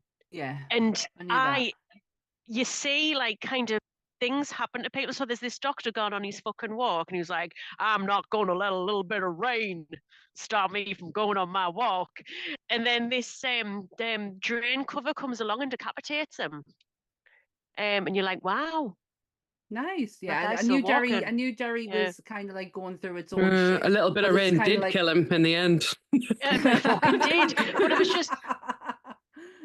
I just love this kind of like it really brought in that that like what's it called, fucking pathetic fallacy of like the fucking weather, like bring it, and then I just loved, and I was looking forward to finding out what was happening to Derry. As opposed to what was going on with the actual fight. I get that. I mean? That was interesting, but I think that having Bill climb inside of it to destroy the heart. Is that what happens? I remember what happens because no one's explained what happens in the book yet. So basically, Pennywise the spider is laying its eggs. Ben's run off to destroy the eggs. Ben's kicking eggs. Yeah. Right. So Bill and Richie head towards the final confrontation because unfortunately Eddie's dead. Dead. Because he did the battery acid, you fucker. Not you, Slime. You battery acid, you fucker. And he bites his arm off and he like bleeds to death. Okay. So it's all down to Bev is tentative little Bevy stays with the dead body of Eddie. Yeah. Lazy bitch. Okay. Yeah. So then Bill fights his way inside of Pennywise, the spider. Mm-hmm. And then locates the heart and destroys it. And that's how he dies. That's how he dies. And that's how I find that better than the TV serial where it rains in libraries. Yeah. Do you remember that bit where there's rain in the library and they just all fucking hold each other so it stops the rain in the library? Chapter 2, like part 2 of the TV thing, really fucking, I hate it. hate it. When I was a kid, I always used to watch part 1, never part 2. I remember being disappointed by part 2, even when I was young, even when I was scared, because as an adult, I don't find the show scary anymore. Obviously, it's quite funny in places, but I still remember why I found it scary. But part 2, I'm like, I don't think I was ever scared of it. That final confrontation scene was always frustrating to me. It looked like Jason and the Argonauts. Yeah. Do you remember that on the telly? Yeah, it's just like when I watched it today, I noticed the size difference. So when the spider comes out, it looks tiny, they look massive, and then all of a sudden it changes. And it's like, hold on a minute. That kind of weird us out. I don't know which ending now. I kind of, the way you've just described the book, I feel like I like the book. Like I want to know more about Bill. Well, like the book, ripping open the spider. Yeah. They bring in Mike when he does his diary. That the ink is fading. The ink's fading, That really fucking made me feel a bit like, oh my God, they've done it. Because I don't know, I'm going through a bit of a thing where I feel like people should make their mark, even if it's only slightly. Like, you know, when you like bump into someone and you like, I don't know, you smile at them, you make their day. You know, you probably have had a lasting effect on someone much more than you realize. And the fact that he stayed, he was the lighthouse keeper, the poor fucker. He didn't have to. He was the bravest of the lot of them to stay and remember that every fucking day. And I really think that is really downplayed. Anyway, he'd be like, I'm fucking glad I was stuck in the hospital, didn't see that fucking massive spider. And he's writing in his diary and he's saying like, the ink's fading. So it's like, it's almost like he can't even record this. Like monumental thing. It can't even be, chronicled. And that's bullshit. It needs to be maintained. Can we type it up? All the computers explode. But what gets me a little bit is like when they see was it like pictures of Pennywise, like etchings of him back in the day, and you see him like over here, and it's just like, will they fade? Has he totally gone from existence? Has he been erased from the macroverse? Like, is that totally gone? Is this a a line that a reality? And but what gets me right is if they forget. It must be like fucking 51st dates with Bev and Ben. Be like, well, this is what I couldn't get when in the TV series they were all starting to forget as they left Derry, and then but Ben and Bev got married, had kids, and it's like, are they going to constantly keep having to remind each other who they are? Why do I keep dreaming about you? Who are you? Why are you in my house? You've got an egg for a head. So the book ending there, then we get the ending from the TV show, which is absolutely ridiculous. As you said, it's like Jason and the Argonauts. They all attack it and rip out the stomach and like the deadlights of the spider, and that's how they kill it that way.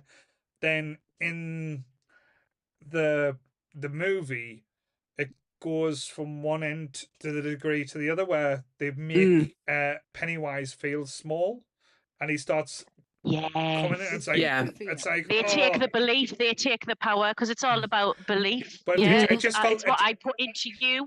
It just felt like very Nightmare on Elm Street. Said, "I'll turn me back on you," and and you're no longer there anymore. And I like that though. I really like that ending, and I feel like much as when I was watching the film, I was like, it's fell short here, or it's missed this bit. I remember thinking like, no, but it's done that ending so much better. I like because that and that happens in the miniseries and the show to a degree. The idea of fear. Like, is it Eddie? I can't remember. I think it's Eddie. It might be Stanley with the Book of Birds. When it's Stanley. He's reading the birds, and he's like, and that helps him to get away because it's his belief that birds will protect him. They are protective species. So it's belief that's always protected them. It's the belief that makes the silver a weapon of choice because they believe it's magical. It's got nothing to do with the actual things. It's belief. It's changing that narrative from one way of seeing it one way to another. It's the weight that it carries too. And it's also the same with, in the movie they kind of focus a lot on that Richie is hiding a secret. Oh God, yeah. And it's really when I was watching a video today to kind of to explain that, because that's not something that you get from the miniseries. It's certainly not something that I'm picking up from the book. If anything, Eddie is Bill's best friend, and Stanley and Richie are together. So I didn't quite understand it, but again, it was Machete's way of being able to give you the weight of Eddie's death. This is the kind of thing that it has on someone. He didn't need to do that, because I was fucking devastated. He was my favourite Eddie. I never thought when I watched the remake that Eddie would be my fucking favourite. And both the young lad who played him as a young lad and the adult, they were fucking. James Ranscome's awesome. I love him. Can I just say something that might be a little bit controversial here as well? Always. Yes. Do you not think they added the Richie being gay element, or hinted at the Richie being gay element, as kind of balance to what happened at the start of the second one? It's like the gay hate, the violence towards homophobia, the language and the attack, and they wanted to end it like as kind of saying, this is one of our main characters who was gay, who defeated the thing. It was kind of like that kind of balance to the story. You might be right, actually. Yeah, it's because of when he goes to the fence and he carves his name in. That's him. And he's got that. But that's him kind of accepting his fear is now gone, because he's able to now carve that in there. But it was already in there. It was already in. He recarves it in. He recarves it, re-solidifies it. I think exactly right, though, because like there's huge theme of misogyny in terms of Bev and like our dad. Huge themes of racism in terms of Mike, and then obviously Bauer, right? So in a way, there had to be another fight that was occurring, and it makes sense that would be against homophobia. So I think, all three of those people have to fight another demon on top of the existing one in front of them. It was just something I thought about today. I was like, all right, because I'm again not saying it's like, because you would get the people who say, oh, it's woke, they're adding stuff in for like all that bullshit. They're doing it for doing sake kind of thing. But I kind of think it does lead a little nice balance to that, because like I said, you get that horrific, like, say, a thing that's never really addressed all the way through until that moment. It's like, it's kind of like, that kind of gives you that like kind of element that's why kind of like Richie kind of lashed out at times as well, because he was hiding or like trying to keep those feelings in. But it's a strange one. Again, like the end of chapter 1, the fight scene with Pennywise, even though it's heavily CGI'd, I do enjoy that fight scene more than the catapult scene. I think it has a little bit more weight, and especially bringing Georgie back as well. That brings a whole different element and breaks you down a whole little more as well. But I quite enjoyed it. I didn't think, because the first part in it, and as Sonia said, it has vibes of Stand By Me. So to me, it's as close to perfect as it be, because I love Stand By Me, and that is the to be honest, there's not many perfect movies, but I think Stand By Me is one of the most perfect movies ever made. I'm gonna have to agree. I would agree. And that element to it is why I probably do feel thing. And again, chapter 2 doesn't have Stand By Me vibes, but does have Goonie vibes. That's why I kind of enjoy the element. I get that. You're right. I've never considered that before, but yeah. But they didn't go for a pirate ship. They went for a... they went for the king of all evil. I don't know. Do you guys know much about like the multiverse though? Because I saw something today that absolutely blew my mind. I like having my mind blown. So, if you've ever seen the miniseries, or I think they remade it, I've never watched the remake, and there's a book, obviously, The Stand. The main cult leader, Randall Flagg, is fucking evil, right? Screen Rant did a poll or a discussion, a debate where they said who's more evil, Randall Flagg or Pennywise, and Stephen King tweeted them saying, have you considered that they are the same entity? Which absolutely blew my mind, because right? So put that in your pipe and ponder on that. Put that in your Pennywise. Wow. Okay. So So he might still exist, but in a different form or different year. Different form, we've got Welcome to Derry coming very soon. I kind of I fucking know, wait I for can't that. wait. I know. I feel like there might be a bit more answers and a bit more lore added into. I'd love that. Would be beautiful. I like it how they've would only be released lush. a 10-second clip as well. Yeah, that's it. And it's kind of like all the elements. But again, if it's Welcome to Derry, I don't think it's going to be focusing too much on Pennywise. It's like Sonia said, it's how the town is formed and what kind of like breeds and why there's like evil breeds there. Derry's just a fascinating place, isn't it? Like, I remember reading Dreamcatcher, and at the ending of Dreamcatcher, like, because obviously it's like they're in the middle of nowhere, aren't they?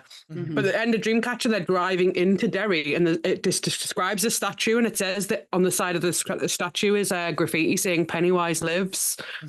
Oh my god! So like, and that's in Dreamcatcher. That's on my list. That is on my list to read. Was it Dick O'Halloran gets a little bit of a mention? It's all connected. All connected. The Black Spot. They go to Shawshank. Yes. It's all connected. I love it. Bigger than the MCU. But isn't it lovely that it's so subtle and it's not forced. It's not like poof, there's a reference. Oh, there's another one. And what I love about King so much, and this is probably why I've kind of stuck with the book, is because of how good he is at writing friendship. Yeah. And I'm not just talking like of any age. He can write a friendship group, and it's so beautiful to watch and learn about these people and the friendships that they all have. And it's just, I love how he can do that. And again, this probably is the reason why I've kind of like gone back into it, because I know how well he can do that. Did you see, because I talked about like the King universe, did you see the show Castle Rock? No, but you have mentioned it a few times to me. It's one of them ones. An episode. I watched the first 2 episodes and I think this has got a decent vibe, because it's got hints to Stephen King universe. It's got like names that you remember and stuff, and it's going to lead. It was meant to be leading into it, but it got cancelled after season 2. So it's kind of like I didn't want them to invest because it didn't go anywhere. But again, having that idea or having the like say everything. It is a self-contained universe that like these people can live there, and like these kids could have had the shine, which again blows my mind and gets me excited as ideas. It's like this whole universe where these creatures are monsters, people, like. Can you imagine Kojo versus Pennywise, the monster dog versus Penny? No, I don't want to. No more dogs. But they are remaking Cujo. They are remaking it. It is getting remade. Yes. Not watching it. Netflix have got it. Not with dogs. Can't be doing dogs. Can it? No. The only reason I can accept the fact that the movie exists already is that I know that dog is played by humans. The majority of the dog is played by humans with a puppet head, so I can accept that movie exists. I will never be able. I'll never read the book. I don't mind owning it as part of my collection, but I will never read it. No. But again, I know we're jumping all over here. Just there's a bit I wanted to. That's fine. Let's jump. Sorry. No, that's fine. There was a bit that Sonia mentioned earlier, and it stuck with us, and I wanted to bring it up as well because she was mentioning about how part 2 wasn't scary, and again, I totally get that. And there's a bit in it there's a part in it that I love, this scene, but it makes us laugh so much, and I don't think it was meant to make you laugh. It was meant to be like quite scary. I'm so intrigued. I think I know what you're gonna say. It's the Does it involve a dog? No, it's the library scene. When Richie goes in the library and you see Tim Curry's Pennywise on top going, beep Richie. Got the thing. Richie's like, Prince Albert in a can? Well, why don't you get him out of there? I love that element, but there's a thing that takes you out, because like all the people around them is meant to be staying still. Oh, is it the woman? The woman, and the balloon blows up in her face, and they're not supposed to react, but they did real life balloons popping in people's faces. So you see the eyes closing, like look at shocks in people's faces, and they're like, shit, I've got to be still. It's hilarious. It's so funny. The woman took me out of it completely because she goes like that. She literally blinks. Yeah. And you would. The best part is This is the reason Anth absolutely adores the miniseries over the movies, and it's for one line. It's when Bill, oh for fuck's sake, when Ben thinks he is kissing Bev. Yeah. And it's not Pennywise. John Ritter's necking on with. Yeah, Tim kiss Curry. me, fat Is that boy. like- He Kenny was like- absolutely loves that line. Kenny's like, everyone leave the room. This is my time now. Harry makeup John on his Ritter face. necking on with Tim Curry. John Ritter was a it's beautiful man back then as well. Oh, I love the story that he told of how he lost weight. Mm. I love moments like that though, of normalcy. I love Ben. Yeah, And honestly, I love Ben. I am falling so much in love with him. Initially, I didn't, especially the bar scene where the bartender is when he comes in after he's getting the phone call from Mike and the books. Yeah, I didn't quite know. I was like, oh no, I don't like this. But then it started to go into Ben as a kid, and his little routine that he had when he go to the shop. He's so fucking adorable, man. I think the chapter where I think it's Ben takes a tumble, the chapter with the mummy, the build up, the adults slowly petering away in the school. That is, for me, some of Stephen King's best writing. And it's the reason I love Ben so much. And one thing I hated about the movie was putting Bev with Bill. I was like, what about Ben? What about Ben? Yeah. He wrote talking about that the fucking your hair is winter fire, January. Yeah. Like, beautiful. That haiku. If someone wrote that for me, like, holy shit, pants dropped. Coxie, get your pen out. It's true, but it's that idea that she thinks. I mean, do you know when they say they've all got a connection, and you do see a bit of a connection with Bill, and I think he might have been a bit hot as a loser, like, sort of the hottest loser of the sort of thing. Everything though, Bill, didn't he, in the boo? But like, I don't know, it was just I really hate how in the you can even see it in the book, Ben just standing there going. You see it in the films, but you can see it in the book as well, and you just think, oh man, mate, are you ever gonna get a fucking break, son? And like when it was quite funny when the clown, he was getting over the clown, John Ritter, but I thought it was actually fucking harrowing when Bev's hair went on fire. Yeah. I tell you where I am, Bash. What the fuck? Like, what the hell? Yeah. But it just I cannot get over why like Bev would be attracted to a man who wears a little tiny leather bit of strap around his ponytail. That was so annoying. Get a hair bubble. It's the 80s. They exist. Fucking God. They exist. Right. Do you know what? I've got a list of things I think is ridiculous about it. Let's get the list out. Right, let's get the ridiculous out. Point 1 on the ridiculous. Billy Boy's hair. Right. Fuck me. In the book, he's an egg. He's as bald as an egg. And I just don't get why they've got these. He looks like John Boy wasn't shaving his head for me. No. I shave my hair for no one. But it just get a fucking hair bubble. You'd have twat. Yeah. And it just, oh God, it was just ridiculous. Scrunchies even existed. Yeah. Yes, exactly. What else I thought was ridiculous was Henry, well, a little bit in the film, the TV series, how Audra is kidnapped. Yeah. At the petrol station. In the book, it's actually cited that Bev's abusive partner gets Audra and takes her to it. And I thought it was stupid that like she got caught in the deadlights and he just died looking at him. I was just like, the amazing late great Olivia Hussey playing that in the miniseries, where that accent comes from. I don't know. Yeah, the accent is an anomaly. Remember from Romeo and Juliet, watching her as at school. She's in Black Christmas, and she does not sound like that, but she is absolutely beautiful. And unfortunately, she did pass away last year. Yeah, it was quite recently. Yeah.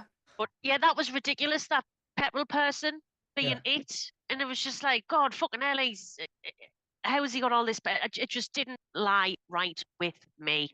Didn't lie right with me. Also, the fact that Henry Bowers escapes because the clown grows a dog's head. Yeah. Ridiculous. Absolutely ridiculous. I remember watching it going, this is ridiculous. Why is that Rottweiler? What the fuck? That Rottweiler's so cute. I'd just go give it a hug. Yeah. It just looks like a tiny little, like as if someone's in the clown suit. It does look like a chihuahua's Oh, head. that's silly. And it Yeah. just gone like that. like the lion of the rah, rah, just ridiculous. Oh God, what else did I think was absolutely ridiculous? Yeah, the whole it being an alien as well, like that kind of, extraterrestrial coming from a meteorite. It's because it's so much thing. more, isn't it? It's not it's Yeah. it's more in depth. It's more They layers. can't do that in films. They can't like bring that in because then you're having to explain something. Hour. Well, that's it. You having to explain something on top of. To be fair, though, they did it well in the X-Files with the guy who like stretched and stuff, who livers and stuff every 25 years. I'll never watch the X-Files. Yeah. You've still not watched it? Never watched it. Coxie tried to make us watch it, and I was like, "This is just like Buffy, but without the like feminism." I've never heard the X has been described in that way. Wow. Right. Brilliant. I just want Sonia to describe everything now. Yeah. referring everything as Just Buffy. Sonia-isms. Yeah. Yeah, but there's the one, like as you said, the special effects things in the new ones that kind of took us out a lot, and I think one of the ones that was done so badly was the kind of leper thing in the basement with Eddie's mum downstairs when he was putting his tongue in her mouth and stuff. I was like, oh, his wife or whatever, mum, wife, whoever she was at this point. Same. Yeah, I thought that was I thought that was handled with OTT. What wasn't too well. The leper trying to get Eddie to go into the building again was OTT and didn't well. I love the effects they used with Pennywise, like with the clown element, where like say the kind of old school projector. I thought that was quite. That was a really good scene. That was a really, really good scene. Isn't that a way to get around the book? I think so. It was a modern day of telling of that bit, particularly, wasn't it? For me, I literally on that bit was like, oh, so this is the book scene, but done with a projector instead. Yeah. I just wanted to make sure that was right in me. No, you were spot on. No, I agree. Because they use like certain reference points as well. But again, it's like I liked how Stephen King was actually in it. Yes. Yes. He said he loved it as well, you know.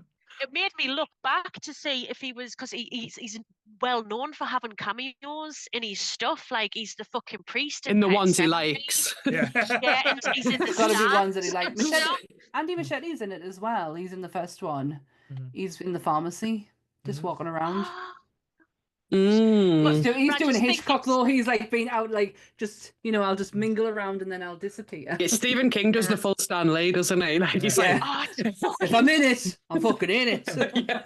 It's fucking class. And do you know what? He doesn't take himself seriously. You know what I mean? Yeah. He's got such an amazing sense of humor. The bike, the thing, and he's just got like one of Bill James.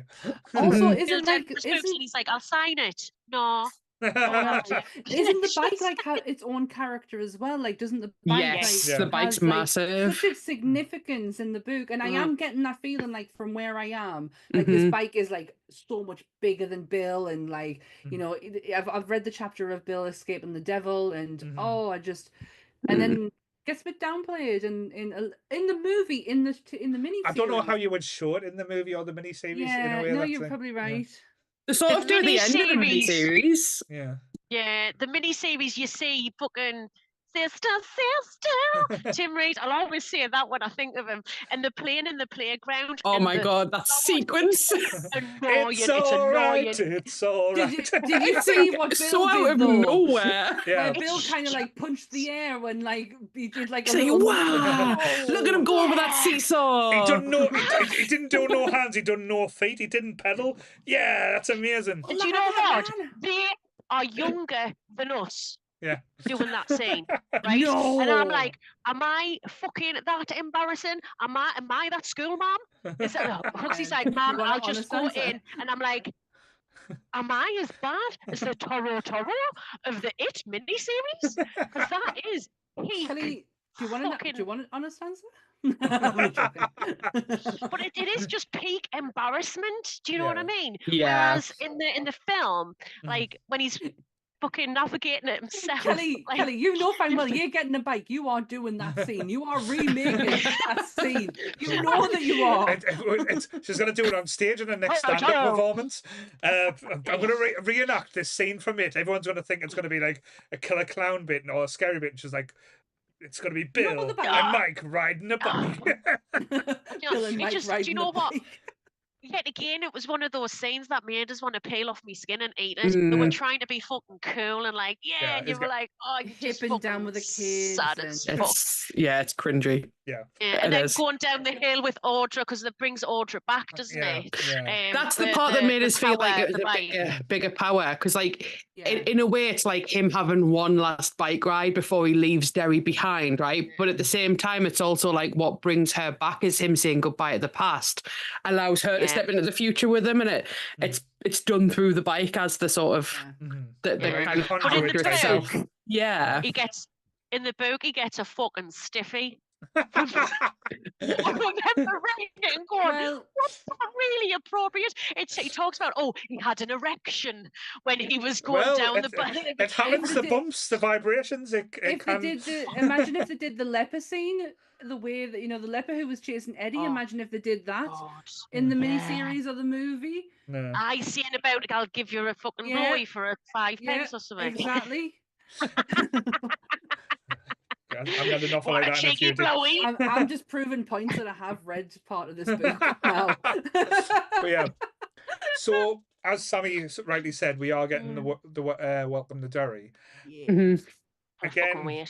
I know it's not been so long since we've had this movie came out, and it was a huge success. So I'm hoping all the success for Derry, and I'm excited that it's a TV show, not a movie as well. Yeah. I do hope, and again, just again playing devil's advocate, because they like to make money and they like to reboot stuff.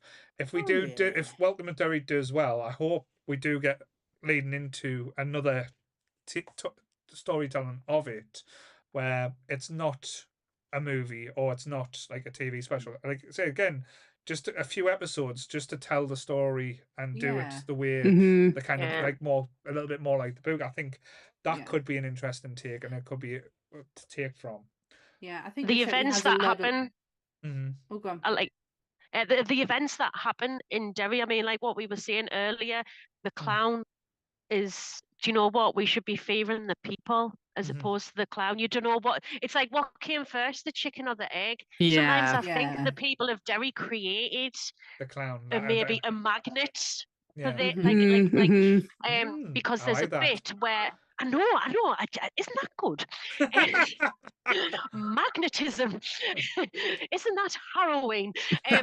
So there's a bit in the book where I'm really. Do you know like? I had a list of things that were ridiculous, and I had a list of things that affected me. And one of the things is it's not where because they talk about every 27 years something happens like a big fucking boom, the feed where he gets the feed sort of thing. But there's a bit where it's just like I've never felt so uncomfortable. It's the bit where it's not the black spot where there's a fire. And a lot of people die, but it's in a bar, and someone is at a gambling table or something and stands up and just cuts the hand off someone, and then he beheads someone, and there's like all this, but people are just sitting, having a chat, while it's happening. So that this, what I like to call it, Derry blindness. Yeah. I've never, the fact that this fucking bloodshed, and it is like, you know, when the balloon pops in that fucking poor woman's face and she's like, hey God, I look back and I wish I didn't flinch. You could just imagine, like, in the bar, like cutting fucking and just blood hitting off people's faces, and they're literally none the fucking wiser, because there's this, I would love them to go into the Derry blindness, this ability to just be able to like cut yourself off from something. And like, is it a choice that you don't see it? Is it like, you know, like, is it you choosing? Like, is it because you're weak or something? Like, is this seriously? Because that really fucking shook me up. And then, like, after they finished the pint, they're like, oh wow, there's you know, James's head's on the fucking floor, you know. Just Jimmy. Fucking hell, James, what happened there? And like, he went off us, you know, and just like, oh God, that's what.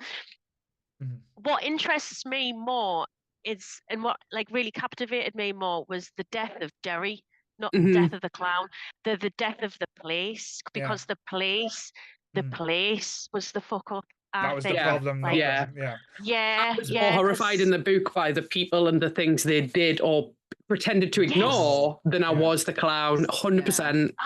100%. But they always say that, like, that's so close to real life as well now, because like, say when like the trained women, like, and when they get attacked, if like in self-defense classes, not to shout rape or anything like that, to shout fire. People shout come chase them all, and that's again just the mentality of like human nature, which is just horrible anyway. Vile. So harrowing.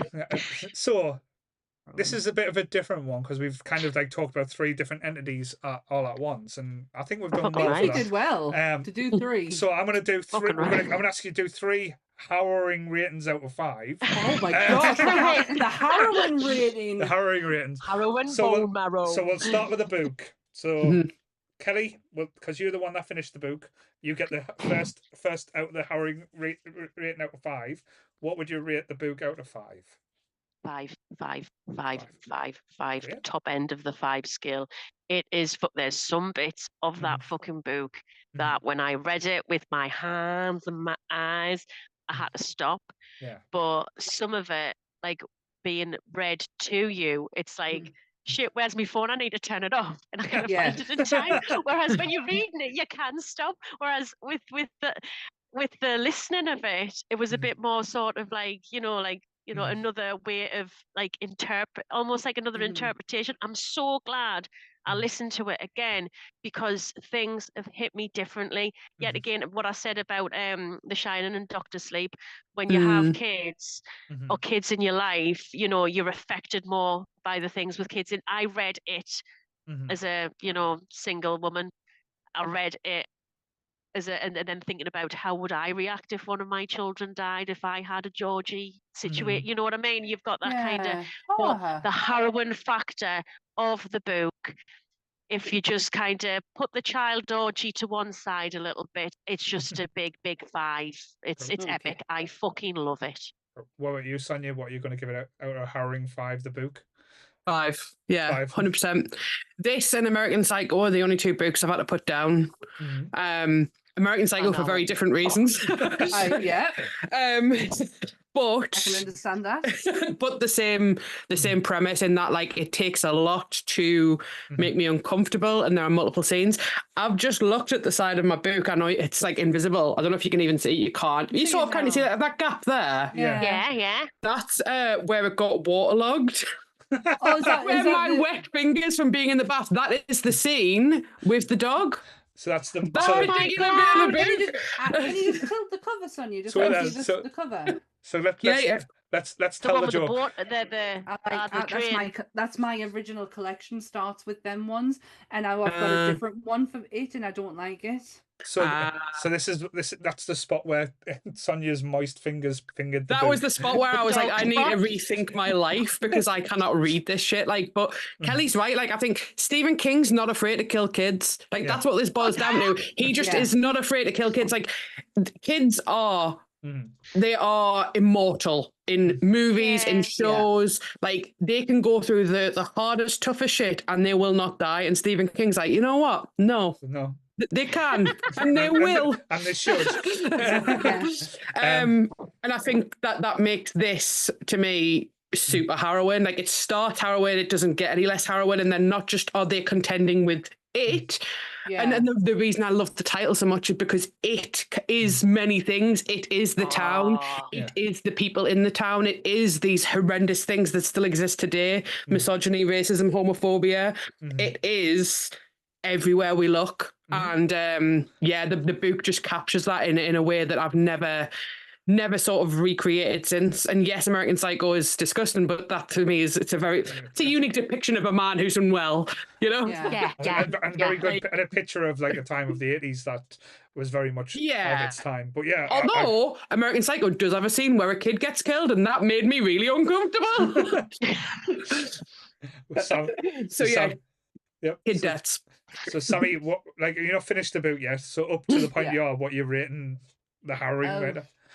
I'm gonna, because of how I felt over the opening, I'm gonna go with a 3 at the moment. Check in when I'm finished, but at the moment, just because of how the opening kind of like, it's so daunting, it's so drawn out, it's so like, get to the fucking point so I can get to where I need to be, because I think that's the worst part about this book for me, is that I know what's gonna happen. So I know the people I'm gonna meet, and I want to just get there fucking quicker.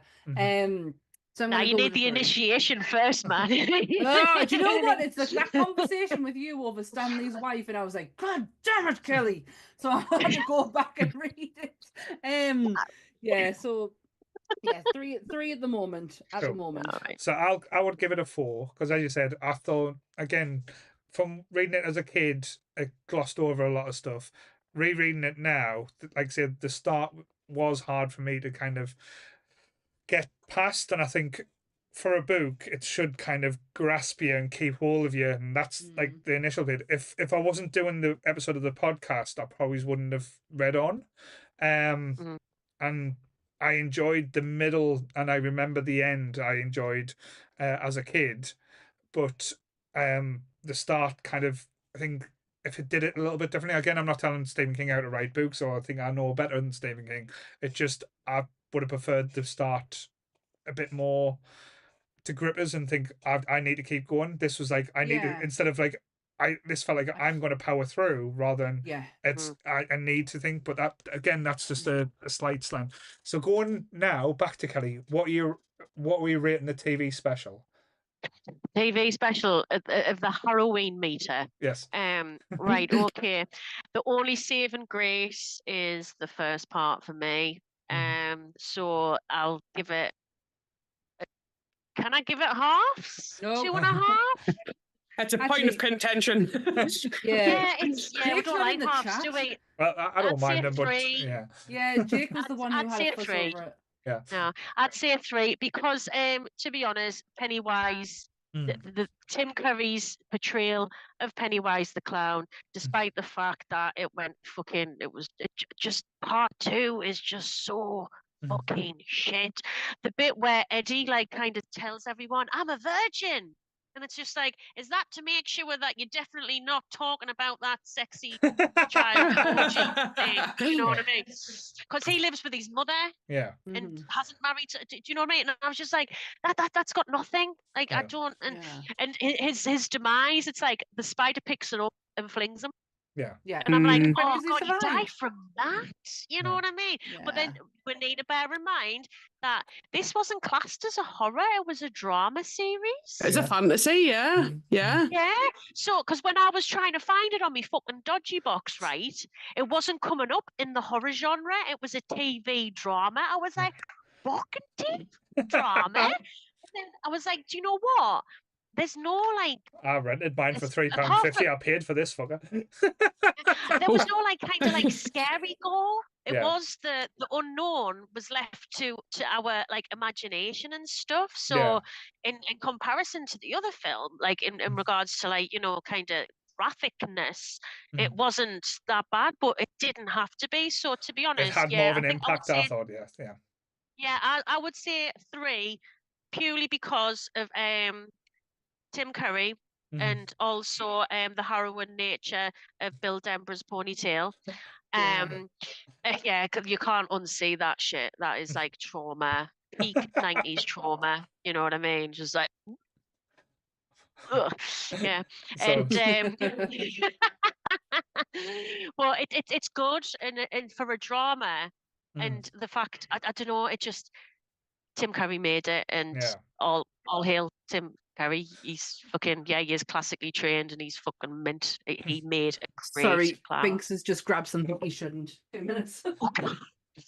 What about you, Sonia? What are you rating it out of 5? Yeah, I think I'm the same as Kelly. I think I was going to go for a 2, but I'm going to go for a 3 purely because of Tim Curry. I think he bumps it up. Yeah. I think it's looking back now, you know, watching it now as an adult after watching it when I was younger, it's cheesy, it's camp. Some of the sequences and the montages are just like, oh my God. But it still captures so many of the elements that made the book good. It made me want to read the book, which I'm so glad I did. Yeah. I don't think anything's going to top what the book can do. Yeah. It never could, because of the way that things can be depicted in prose, which could never come across in a film. Like, you know, it's never going to be the same as what your brain comes up with when you're reading a sentence. Yeah. But I'm with Kelly in that it's the first part of the TV series. It's good. It's the kids I want to see. I want to see their bond. And the second half focuses so much more on their return to Derry, which isn't the part I'm as interested in. I want to know about the kids growing up in this town, what they're going up against, what they're going home to.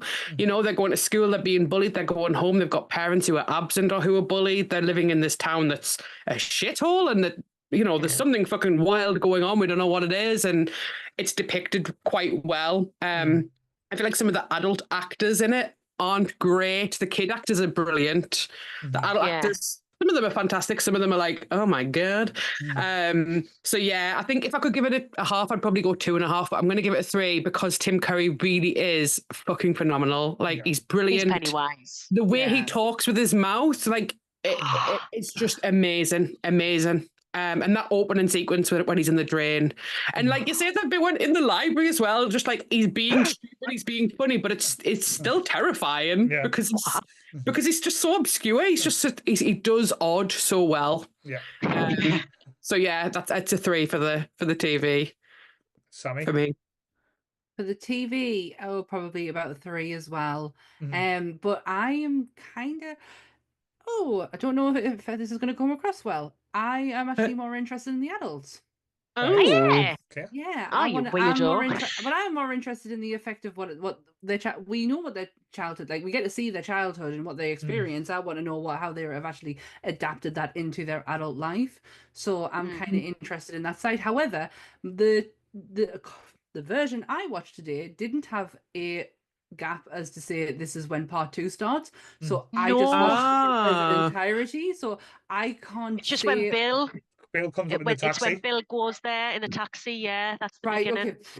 I don't know. Of 2. You see Stanley in the bath, and that's where the cuts. And Oh, okay. Oh, see, that would have had such more of an impact. Like, if I had like to wait that moment before the next bit, because it just like quickly. Wait, like, what's in part 2? Is he going to be alive? I don't know. Does he live? Yeah. So I'm gonna give it. I'm gonna give it a 3. I like it. It has a. I like it because it's like, I don't know. I'm meant to like it. I don't know. I do like it. It's just. I have more of a like and a love for the movie. No, that's cool. So, like I say, normally I'm the harshest one, but I think the TV one, I'm going to give it a 4 out of 5. Simply because freaking hell. The only thing I don't like about it is the ending where they fight the spider. That's probably the main element that I kind of didn't like. I love the friendship and the build and the timing. I think the timing in this, how this show works, is done so well, and it keeps you engrossed, it keeps you entertained. Yes, part 2 has its faults, but it's still got Tim Curry being classed. Like Tim Curry building, Pennywise building the graves, scaring Bill. Oh, digging the grave. Oh, yeah. And like I say, the library scene, like all the different elements of how Pennywise is trying to scare them to come out, and having Bowers. I thought Bowers was terrifying in this as a young person and as an adult. I thought both elements were done so well.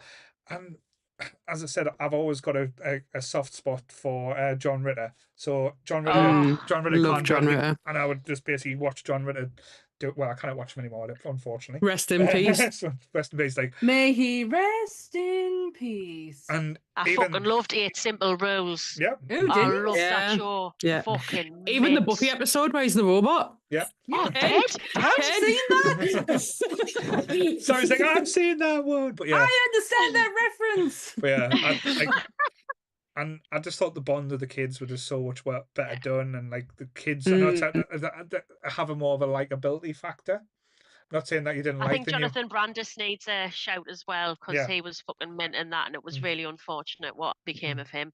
No, You know, definitely. he was in Neverending Story too, wasn't he? Yeah. Yeah, and that was I actually used to love that one. He was really good in that. He was in Sequest as well. That was where, Yeah. and then he couldn't transition from child actor to adult actor. No. Yeah, it was a shame. But the thing, you just want to go back in time and just hold on a little Give bit him a longer. shake. Just a little bit, Yeah. just honestly a little bit longer. It will always work out. Look at the likes of Ki Hwan Hugh, who didn't work for 27 years. Yeah, that's a bit like he always was probably great. butchered his name, so I'm so sorry. It's fine. Data from the games. It's fine. I tried. Now this is where I think we're going to upset a few people. So the remake. What are you giving it out of 5, Kelly? Just thinking. Do you know what? It really is. The clogs are turning. I'm gonna give it a 4. Right. Okay.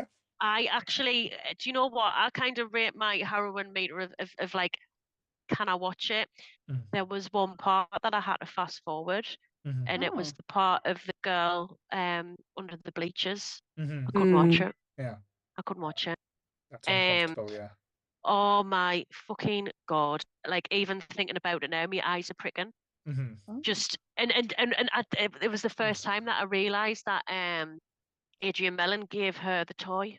Yeah. So it was almost like he was passing the fucking bad luck to her. Do you know what I mean? And then for her, like the firefly catching it, and just the way he really gets under her skin, quite literally, like saying, "No one likes me because of the way I look."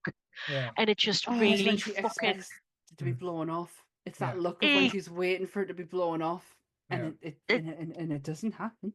No. It got so I fast forwarded that and I thought, and I'm like, and I don't like doing that because I feel like it's a little bit of a failing on my part, but if in any case it's a bit of a win on their part because they've fucking affected me that much that I can't watch it. I did find was it the demise of the kid in the Hall of Mirrors? Yeah. Oh yeah, I don't like that. Yeah, that's rough. I was able to watch it, but yeah, so I found like a different kind of sort of fear here. Where was it do you know what Bill, what's his name, Skarsgård? Yeah. Fuck me. What do you know what really freaks the shit out of me? Have you noticed how Pennywise is just very sort of slabbery? Yeah, he's always drooling. Like he's hungry. And do you know what? Every time I saw him, I was just drawn to the water coming out of his mouth, and it just reminded me as if he was the drain. Like he was part. That was all ad-libbed waterworks as well. That was never in the script. It was just things he kept on doing. No, he just kept on doing weird shit. There's a lot of Because when he was like kind of the man who was going to be a clown, and he's talking, and it's just like all of this stuff coming out, and I was just like, do you know what? I'm getting trembles down my back because I found that. Don't know why. But fuck me, it just really freaked the shit out of us. There's a lot of ad-libbing between Eddie and when Eddie first meets Pennywise, because that's the first time Jack Glazier ever sees Skarsgård in the makeup, so they kind of just went with natural reaction. But he was, because Bill kind of like tried to stay away from people, And the kids didn't want that. They wanted to interact. They were like, they felt really bad for him. They were like, no, be our friend. And he's like, there's a fucking point here, kids. Go away. Fuck off, or I will kill you in real life. Do you know what? The kids' reaction to Bill, like, fuck me, that is terror. That is fear. And do you know what? What'll really stick with us? The blood that Bev has in the bathroom. Yeah. In the TV series, it was awful. Awful. In the film, it was harrowing. It was harrowing. But like, it was all like the way it coloured everything red, and the fact that they all got together and cleaned it. It was less like it we're just cleaning the bathroom. But it was just like, look at all of the blood, and she realizes she's got those kindred spirits because they see it too. And it's just like, but the state of her, the state of the place, it was just like, oh my God. Yeah. Like, it was so bad. And I do like the fact that, you know, the house on Newbolt Street, how they've integrated the fact that the opening of the sewer was there, the old well house. I liked that bit because I just always felt like that house, I don't know why, that house in the book was just like a mystical sort of, maybe it was an Indian burial ground, I don't know. But like, it was never explained, whereas, because I actually thought, is the well house in the book? But it isn't. So this Newbolt Street, like, you know, house is just like, just fucking like a random house, you know what I mean? So I loved how they actually brought that shit in. Yeah. And I did like the note from Stan, even though he had no time to write it. He did not. He did not. Definitely no time. He would not. He did not. But do you know what? He deserved. Yes. Sorry, did I miss your rating? Yes, you said 4. Oh, right. I wasn't being funny there. I genuinely didn't know if I missed your rating or not. I thought I'd said something. No, I'm really sorry. No, Ant messaged us, and that's what I thought I'd missed. I didn't know if I'd missed it or not, or you said it. I'm really sorry. You're right. I didn't hurry. You could have just watched it back. It's fine. I know, I was a little bit distracted for a second. I'm so sorry, and I was like, "Oh, didn't worry, Pet. You're all right. You're all right. Right. I'm done now. I talked about his slaver. That's what I was really like wanting to talk about. His slaver. God, but it's a moist episode today. I like it moist. So, about you, Sonia? What are you rating the remake? Funny because like I feel like I'm pretty much siding with everything Kelly said here, and I was going to go 4 as well. And in my head, I was thinking, book 5, TV show 3, film 4. But I think I'm actually going to rate the film a 3 as well. Right. And I'll tell you for why. Right? I think the TV show was probably going to be a 2.5, and the film was probably going to be a 3.5. But I'm not going to give halves. So I'm going to go it's not here. So, I'm going to go 3 and 3. He'll watch it. He'll give us the glare. And he'll watch it and send it to Paul. Let that happen again. So I'm going to go 3 for both, and the reason for it is exactly what I said earlier on. I feel like both excel in certain ways, both are diminished in other ways, but neither is the same, and I love them both for that. So I can't rate one above the other for that reason. The film has the film, for me, what I love most about the film is that it is horror, and I fucking love horror. Horror is my favorite genre. The only films I watch are horror. For some reason I just won't watch anything else. Go figure. But so I had that conversation with Dad today. It was like, you and your horrors. I was going, well, Dad, your favorite films is cowboy films. Are they making cowboy films anymore? And he went, oh, no. Where have all the cowboys gone? He didn't quite like that comment. Yeah. It's true though. It's true. Horror is still a massive genre, and like you can go so many directions in it. And I love how the book reads like horror. But the TV show doesn't feel like horror, where the film really does, and that's where it excels for us. It's captured the horror so well, and captures those moments of like, holy shit. And again, what I mentioned before with the casting, you could look at the adult versions of these kids and not have them be introduced, and you would still know which one each one is. It's it's chef's kiss. It's done so well. It is. And agree with Kelly as well. The bathroom scene in the book, it's massive. The sequence of the blood in the sink, I remember being really sort of perturbed by that sequence. In the show, it's kind of downplayed how important that moment is. In the film, it's depicted well, and the blood reminds us of Nightmare on Elm Street. Yeah, the bedroom scene. The bedroom scene, yeah, like that's how it should feel. It should feel like, oh my fucking God, who is going to clean up this mess? Imagine being a kid and that's your bathroom, like horrendous. So harrowing. Yeah, absolutely harrowing. Like, I think honestly the worst part was when she finally cleans it all and then it happens again and you're just like, what the fuck? Like she's just done all of that. I would have been fucking raging. But it's a 3 purely because it does a lot where the TV show doesn't, but it also falls in a few bits that the TV shows just gets right. So cool. There we go. What about you, Sammy? For the movie, it's going to be a 5. I absolutely adore the movie. I think the aesthetic of it is absolutely perfect. It fits lovely into how horror is at the time, at around the 2016 mark. I don't know. I find the kids endearing. I find the adults amazing.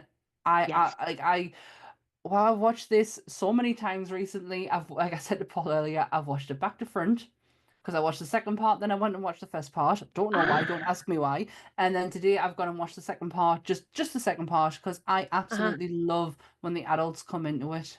Right. So yeah, I'm going with a good old 5 for that one. Oh, interesting. Good on you. So this is where everyone turns on me. A 2. I would have given it a 2.5.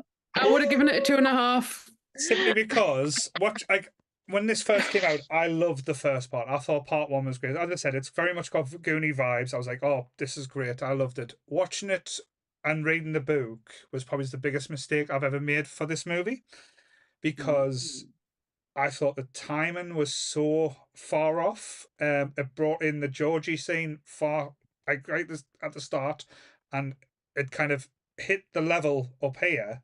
So after that, it was trying to go past that level, and it felt like it was like, because I like a slow build or like get invested. With us knowing the story, it's like, oh, we can jump straight in. No, don't cheat us like that. I do like Bill Skarsgård's Pennywise, but he wasn't as charismatic, wasn't inviting. I wouldn't feel sorry. I wouldn't go anywhere near the fucker. Yes. Isn't the point? The friend, no, because like I said, Tim Curry would bring you in. That's why he was so successful. Right, okay, so right, I get he was it. successful. He was too scary. too scary. Do you need to be encouraged? Do you encourage to fuck with a clown? Someone's like, well, there's a clown. Here's my boobs. I don't know why. Wait, I don't know why I went all crazy with that, but yeah. The friendships felt a little forced, I'll be honest. Like it didn't feel as natural. I thought the young lass who played Beverly in this one was better than the one that played Beverly in the original. I'll give her the dues. Felt more stronger. Felt like she'd been through shit, so empowering. Yeah. I loved certain elements, but then the second part, the overuse for CGI, like I said, the flow of it, the violence in it kept on saying like, oh, we're going to one up it, and it was like, you don't have to if you just kind of doesn't need to be one upped, does it? And that's kind of like that's what it felt like. And the over reliance on the special effects and CGI again took any scary element that could have been, like that Chinese scene. If you did it right now, you didn't have to do it as over indulgent and like have him attacking the Chinese with the chair and everything was just like, when he was hitting they did it perfect in the mini series one. The Bill Hader being attacked by the giant huntsman was so fucking stupid. I'm sorry, I hated that element. That I get that. Was originally in the book, wasn't it? I know, but it didn't work. And to me, it's like the privet animals, isn't it? You couldn't do fucking bushes jumping out at you. Like in real, like it wouldn't be scary. Whereas the way it's described, like what you said, Sonia, in prose, the way it's described in prose, it just fucking adds that extra fucking dimension. Whereas you're not meant to see it. No. how you Yeah. see it. Yeah. Yeah, it's And fucking mental. it's one of them things. And again, I am a big, like, as I said, ambassador for show me less, you'll scare me more. Yeah. Yeah, And that this again, doesn't. no, if you like, again, if they hired a really good editor for the film, cut this down. I'm not saying cut it down, like 2 parts works perfectly, but not having as long, put certain elements in, make things mean more, make it more important. And again, Mhm. Yeah, I can't rate it highly now because, and again, I feel like I'm slating the film because I enjoyed the film. But if I'm looking at it like compared to the book and compared to the Yeah. mini size that got Yeah. slowly right, it's like someone I felt like, and again, not this is gonna be, I'll say it. It felt an Do it. overindulgent mess at times. It felt like someone's passion project where they're going, we're just going to put as much stuff in as I want without Mhm. saying, Mhm. oh, I this needs to be taken out, this needs to be taken out. Yeah. Have this element, Yeah. showcase this character in a Make different. sure we've got this reference in there. And Yeah. I get I agree. I Yeah. do get what you Yeah. mean, and I know I give it a high rating, but that's just because I generally do love the Mm. movie. But I can see your point of view Yeah. with Yeah, the totally. yeah, I really can. Because Mhm. I was expecting to go into this episode basically waxing lyrical about the remake because Mm. the first part, as I said, it ticks every box I should love because it's like Uh-huh. all the different characteristics and things I think.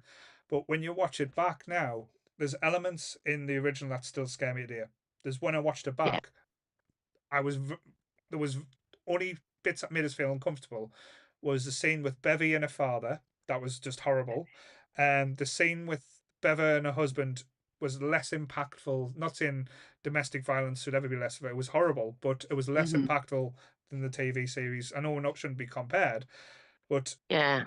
that didn't feel like a match where the Bevy and her partner at that time felt like a match. It felt like very much of the time, very much thing. But Yep. it felt like a win for Bev No, on no, the yeah. mini Yeah. series. On the mini series, you felt like Mhm. Bev got a win, especially giving him looking them directly in the eye, saying "I will kill you." She just runs out the house. She doesn't have that Yeah. impactful moment where she basically gives him the fucking middle finger and walks out. She doesn't run out. She walks out of her home because at the Yeah. end of the Yeah. day, Yeah. that is And he's all shouting hers. for her.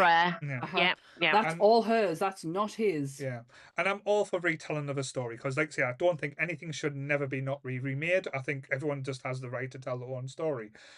Yeah. But again, for all the plaudits and thing, it is a fucking good scary movie. It's just Oh yeah. take certain elements out. Just as I said, learn from the mistakes of the past, learns from the classics. Go back, Yeah. watch Halloween and think, oh, they don't show us that. Watch the Texas Chainsaw Massacre. It's all screams. You don't see anyone really get killed. No. Them elements to me is more scary Mhm. than me seeing a clown Yeah. bite into a human flesh. 100%. I think you've just nailed what I don't like about particularly part 2 of the film. Mhm. Is Mhm. it's too reliant on those scares, and like my favorite horror film after Scream, but like my favorite modern day horror film is It Follows, and I feel like nothing happens in that film. They just get walked Took me after. a But long time to get that Mhm. film. that film to me does more than Mhm. Saw or any of the other sort of Yeah. gruesome torture porn types films, because it's about what your brain concocts. It's being able to think, what would I do in this position? Yeah. And that's why I love following the kids' story so much, because the part ones of the TV show and the film, you just think, if I was a kid, what would I do? I wouldn't fucking know what to Yeah. do. I'd be shitting No. myself. Like, you know what I Yeah. mean? Yeah. You would. Yeah. You would. But yes. So yeah, So I that's- agree. So that's my final thoughts on that. But yeah, as a whole, it is a fucking collection of work that'll stand the test of time. That's like if you go from book form, TV or movie. 100%. Welcome to Derry, bring it on. Let's see, like, And I fucking Let's wait. see if we can get a review out of it, if it's Yeah. worthy enough for us to come Let's back see if it's as a harrowing. collective. I'll be Yeah, quit. let's see if- I'll be quit by then, so it's fine. Oh, I'll not let's be see. here anymore. Let's just see. Let's just see. Let's Uh, see if we can get the king. Can't remember what I called you now. I'm not fucking tired. King yeah. Commando. King correspondence. King correspondence. Commando. King Commandos. Actually, that's pretty awesome. So yes, so we got a little snippet of an episode that's out tomorrow. earlier on. No surprise there.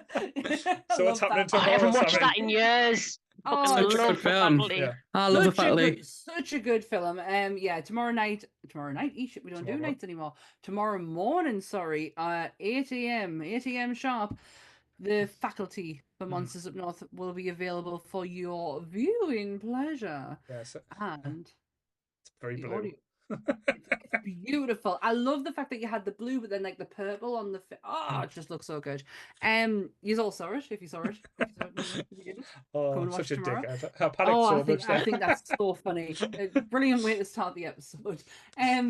Yeah. But yeah, so I was going to say it again. Tomorrow morning, 8 o'clock, the audio for that episode and this episode will be available between 4 and 6 o'clock. It depends when I get them out. Because I always say they'll be available from 6, but then you get your notification at 4 o'clock that it's gone up early.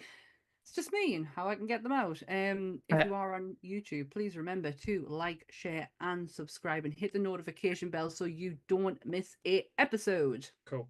So we do have a few fun things out for you this week as well. Top Grumps has a new episode. They're talking about Tokyo Go Police, which sounds weird as fuck. Really weird, but okay. Then we've got the Anime Club. They're back on Friday. I don't know which anime they're doing this time, but just to talk about Anime Club as well. If you help us get Chris and Phoebe as many followers, Chris has said until I think it's to the end of April or something, as many followers as their Instagram does get, he'll do a push-up. I think he's up to 22 push-ups since then. So for every follow, he will add a push-up to the amount that he has to do, yeah? Yep. So we want to get on the follow train of Anime Club. Let's see Chris do 1,000 push-ups. Fucking mental. Possibly. Like when he said, like, I would eat a pie or something. Also, Lee has just announced that he's just uploaded the new Dragon Ball episode. Oh, honestly, watch Dragon Ball Z. Like, even if you don't like Dragon Ball Z, even if you don't get it, watch Lee's rundown content. is the most hilarious thing I've said. It's all about boobs, tits, and ass, and Dragon Ball Z, of course. Hopefully. And we are back next Sunday, and we have the ladies coming back as well. We've got Phoebe and Becca. They're joining us for talking about Star Wars: The Force Awakens. So we are talking about the rebirth of the Skywalker era, the one that gave us hope. So it's going to be an interesting conversation then. I'm only joking. But yes. And what have you got anything planned, Sonia? Nah. You're streaming all the time. I miss my emails. I don't get my emails no more. I stream every Friday still. I actually played some really good horror games just gone, but the problem I've got is I've been streaming for 5 years now every Friday doing horror games. I'm running out of good ones to play. I've played some absolute shitters. I've had to stop playing very, very low budget free to play indie games, and a lot of them are just terrible. Right. So I've hit a bit of a wall. I've been playing a lot of Dead by Daylight because I need something to fill that horror gap, you know. But I'm still at it. I need to find a new niche, or someone needs to like just release 1,000 horror games and just be like, there you go, have all of these. Got nuts. Yeah. So yes. What about you, Kelly? You've got a stand-up gig coming soon, haven't you? Yes. I'm standing up on Tuesday. So what day is that? The 25th of May. I am performing at the Town Hall in Newcastle. For Let 'Em Speak. It's Flinter night.